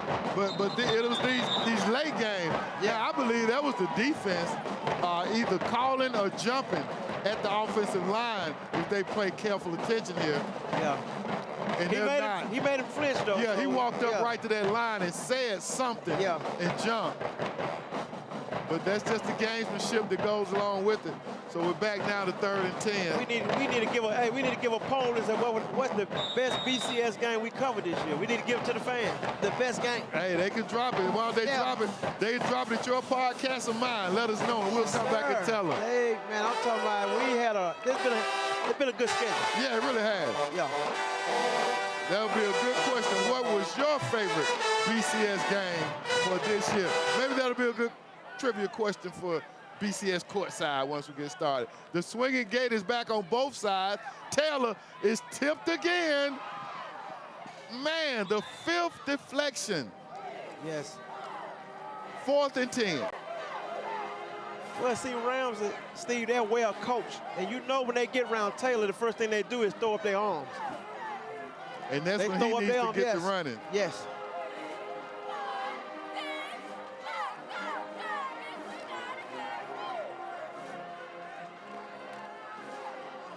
That would be the only aspect of his game at quarterback that I would want to develop him on. And he's just a junior. So if he comes back next year with a little more pocket presence and a rounded overhand throw, man, he's going to be, whoa, nice trickeration, but it went nowhere. They tried to fake the punt. Well, I think everybody understand who they weren't going to punt then. Right. Ramsay takes over. But you got to do what you got to do. You got to increase opportunities to get your hands on the ball now. And that's because when you had your chances, you could not bring it to fruition. You could not capitalize on it. And then, I give credit to Ramsay, but I don't know how much of that was due to Ramsay's defense. As close as they got, right? Yes. And then on top of that, Ramsay was able to get Wenonh in some bad first down position as Martin gets loose. Because Wenonh was consistently starting their drives out 1st and 15, 1st and 20. UAB have been struggling. And I'm saying this because if I'm UAB, I need a local kid. I'm coming to get Taylor. I got to offer him the book. I got to throw the book at Taylor. I don't care what happens. They need Taylor. And Lewis? Yes. Can you imagine that freshman signing class? You get some electric boys like Lewis, Taylor, maybe Reese, also from J.O. Yeah. Not to mention, you get a few of those cats from Parker. Yes. Man, come on. That's a no-brainer, Ray. It ought to be a no-brainer for them. It's a no-brainer. I'm offering Taylor tonight. Absolutely. Up the middle, and he's got green. Touchdown to Ramsay. This score does not offering reflect. Martin tonight also. Man. Yes. I mean, right. I mean, we could just keep going, and we're not, listen, we're not sliding anybody. No. But we're just coming off the brain because we could go over to Woodlawn and get a couple players. A few more at Huffman. Yes. Man, you're right, man. It's some cats out there that, Carver. Yeah. If I'm UAB, I got to hit the Birmingham school system. Yeah. I got to get my players. And we got whistles blown where we know what that's going to be huge. That's going to be huge about the game plan of whoever they tap to come in. Yes. And that remains to be seen. That's going to definitely be a huge hire for the Blazers as we got a James W. Brown, Aflac, actually not a timeout, but a pause after the score. And I tell you, what an outstanding drive that was for Ramsay as their cheerleaders fly the colors. And the Wenonh fans are kind of heading to the car after their last touchdown. 56-12, the Thunder and Herd put it down on the Woodlawn Colonels, who did get a victory last week, but right now their playoff door has shut. Yes. Nothing is behind door number one. It's going to be a misunderstanding in the morning when you pick up the newspaper or read internet, because what's going to happen is you see the score, you go, oh, they blowed them out. But no, they did not blow them out. It was a 7-7 halftime score, then it stayed 14-7 for a long time. Right. Ramsay just outlasted the Dragons. And they got some room here. Oh, my goodness. Oh. One man to beat. It's the kick again. That's slowing him down. The kicker has saved 2 touchdowns. 2 touchdowns. He had a blocker who kind of olayed the kicker, but kudos to that Ramsay kicker. He might be the MVP tonight. That's 2 scores. Yeah. And that was number 5, I believe, again, for the Dragons, with another outstanding kickoff return. Wow. Dragons just have not been able to do anything with all this good real estate that they've had. They had a lot of real estate. They may have more, at least close to balanced yards with Ramsay. Yes.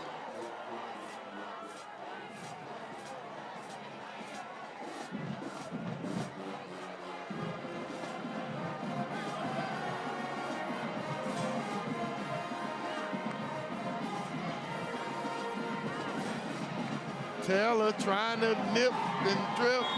Ball comes out, but he was ruled down. He's a little injured. He got twisted down.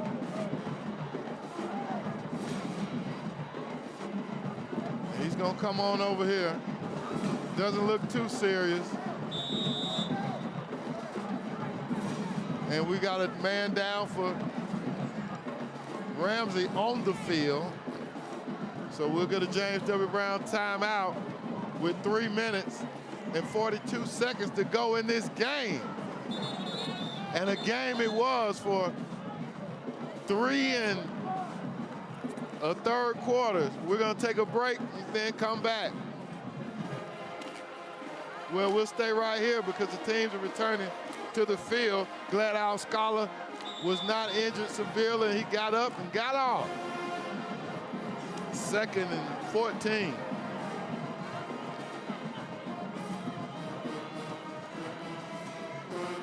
Handoff up the middle, and he goes down. The Ramsay Rams have to be the comeback story of this season, Ray. Yes. They started out 0-3, and people weren't really concerned at 0-2 because of who they had lost to. Yes. But then when Corner got him. Oh, that was Briarwood. Briarwood, that's right. When Briarwood got him, people kind of start raising eyebrows. Yes, and what happened is when they was 0-3, they won the first game. They were celebrating. Remember, I think we did the game. Was it corner when they got the first? That's right. Corner. That was the game we covered. And they completely shut them down. And they got Mr. Taylor. Oh, and he goes down. 2:35. He's put his heart into it, man. And you got to feel the emotions that's going through him right now. And I'm sitting up here watching the game, so it's a good place to watch the game. You know, we sitting here, all the noise going on, and you look down on the field. This is a good place. I love to come to Wenonh to watch the game. Oh, yes. On the western border of the Magic City, the southwestern border. A place, Sugar Ray, where you can walk to school your whole life. Yes. And get an associate's degree. Yeah. Without ever having to get on a bus. Taylor trying to find something, he's taken down. They're just getting all over him, man. Yep. Minute 35. Yeah, when do you raise the flag, man? When do you raise the flag? I think it's now, because I think they won't touch the ball anymore, because they're going to run the football. Rams are going to run the football. Not that they're not going to try to score now, but because I believe if they had the opportunity, they're going to try to score.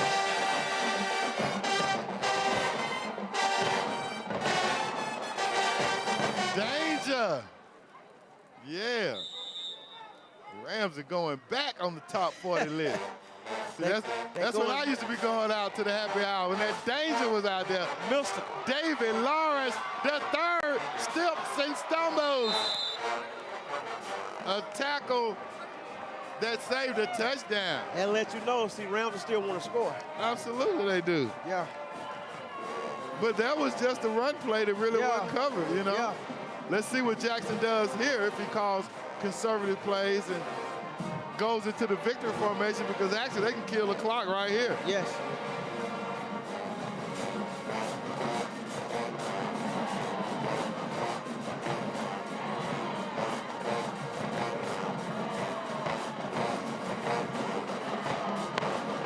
First and 10 with 57 seconds and counting.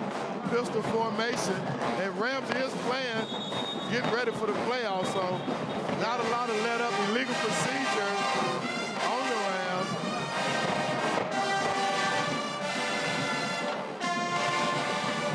I think Lawrence came in and gave him a boost. I think he gave him a major boost. He gave them what they needed. He really did. He really did. When he came in the game, it took on a different tone. I guess the other quarterback for Ramsay is more of a passer. Yes. More of an open offense guy. And they brought Lawrence in to just provide some grounded discipline, and he got him going. And he really, you can see developing in him since that first game. Yes. Ramsay has put in some of their backup players. There was one at running back as we're down to 39 seconds. Man, what a great game we had going. It still was a great game. Yes. Wenonh had their chance. They had opportunity. They really had their chance. After opportunity. They knocked on the door, but they never opened the door. They kept knocking, but they couldn't open the door. Absolutely. And that's gonna about do it. Rams is not gonna make any more attempts to move the ball.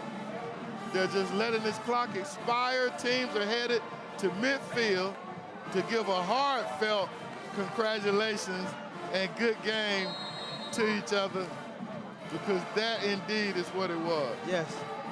And then I like when they go to the middle of the field. That's the Birmingham brand. That's a brand. Absolutely. So you have our final score, 27-7. The Ramsay Rams defeating the Wenonh Dragons here at Bell Culpepper Stadium. The Rams march on to their final game of the season, getting ready for the Alabama High School Athletic Association playoff. The Wenonh Dragons, one more game to go, and they'll get ready to plan for next year's season.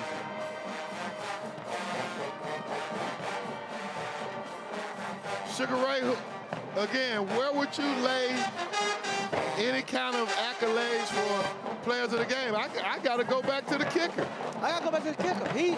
He made 2 big-time plays. He didn't make the play, but he slowed the play down for his guys to come tackle the guy 2 times. Right. That's 14 points. And that first potential touchdown that could have come out of that would have been a game changer, as it would have tied the score. It really would have set things on a different trajectory with the momentum. So as well as Lawrence played in the second half, and he really led the offense overall because they really had no one player.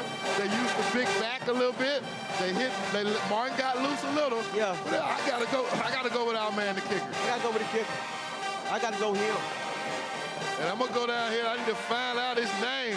I know Mom and Dad is saying, what's his name? We're gonna go to the field, and when we come back, we're gonna let you know.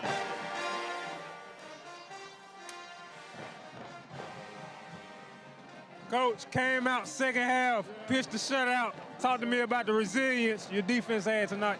Man, our defense played lights out, man. We have some guys that stepped up. Marcus Thomas, man, did an awesome job for us on the end, man. We knew that doggone quarterback they have, man, is elusive. So, man, I'm happy we kind of contained him that second half. That was our goal the whole time anyway, so I'm proud of the way our guys played. Offensively, you made a switch at quarterback second half. Talk to me about the rhyme or reason behind that. You know, sometimes, man, with quarterbacks, man, you got to get a feel. The one we had, Champ, he's led us the whole year.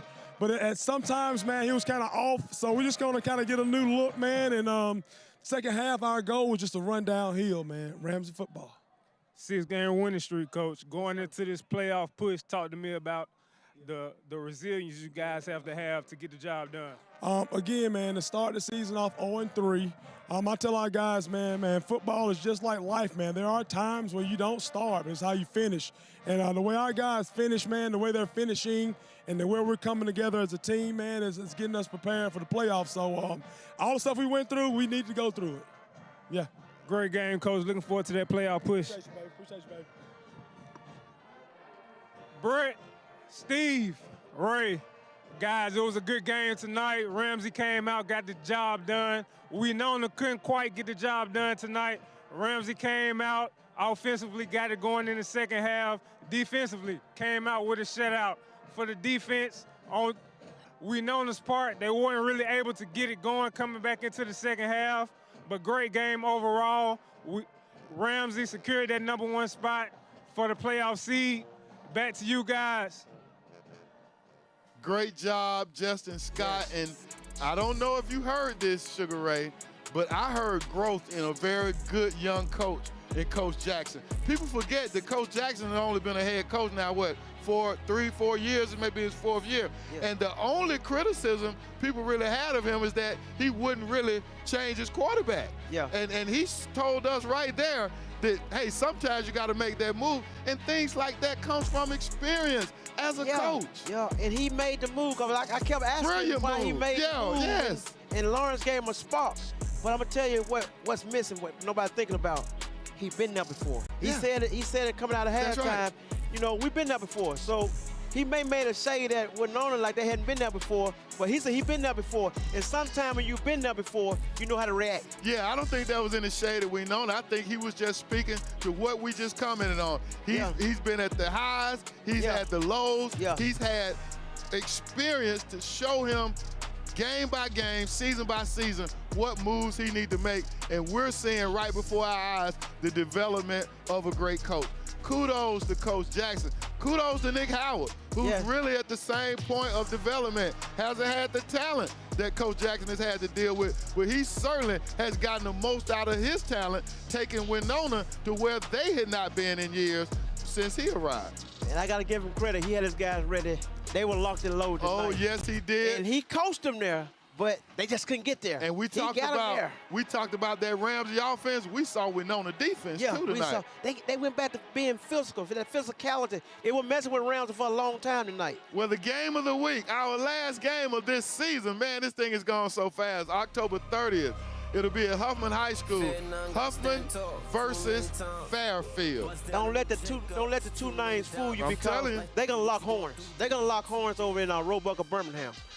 That is absolutely true. Now let's talk about some of the great sponsors that we have before we get out of here.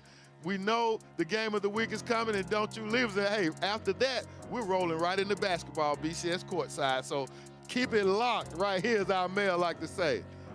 The Birmingham Promise gives all Birmingham City School graduates a chance to go to college, tuition free.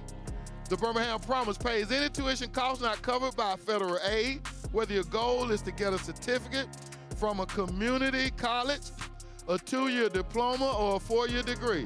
Since 2020, the Birmingham Promise has paid almost $15 million in college tuition for more than 1,600 BCS graduates. The Birmingham Promise also has provided paid internships for more than 350 BCS seniors so they can explore careers and develop job skills. Follow the QR code if you want more information.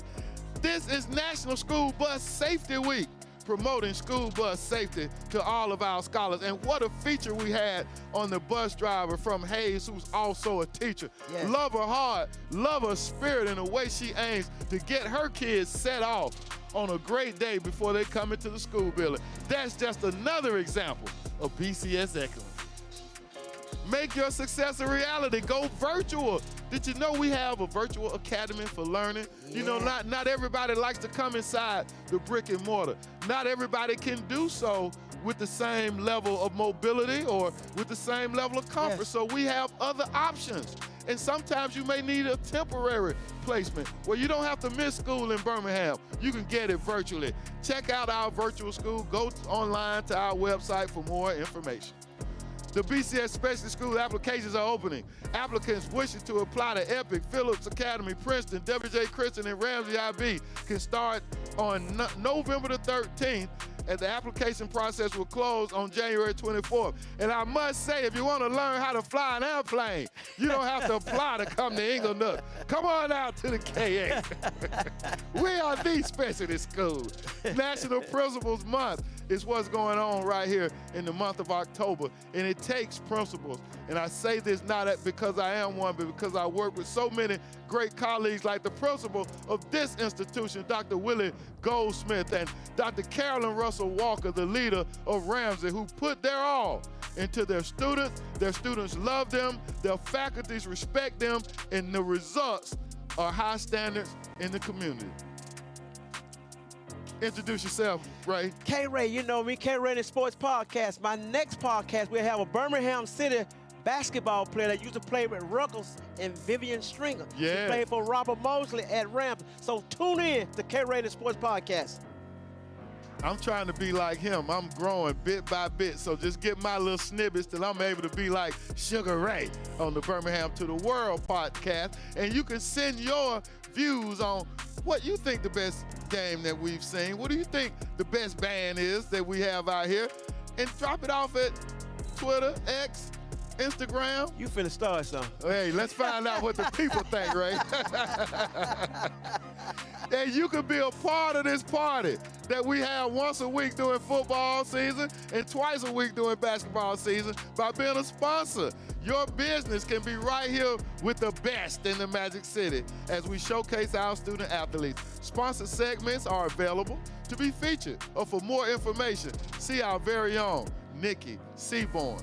Reach out to her at cseaborn@bhm.k12.al.us. Well, you see the sky cam view as we look down on Bell Culpepper Stadium. Again, I can't say that name without acknowledging Mr. Bell, the late Mr. Bell, the late Mr. Culpepper, who love this school and put it out for their community. We encourage everybody to do that for your students. I'm Steve Brown, here for Sugar Ray Turner, the guys in the truck, Brett and Keith, who are at home. Man, we miss you. We look forward to getting the band back together next week. This is BCS Under the Lights. Good night and happy Magic City Classic.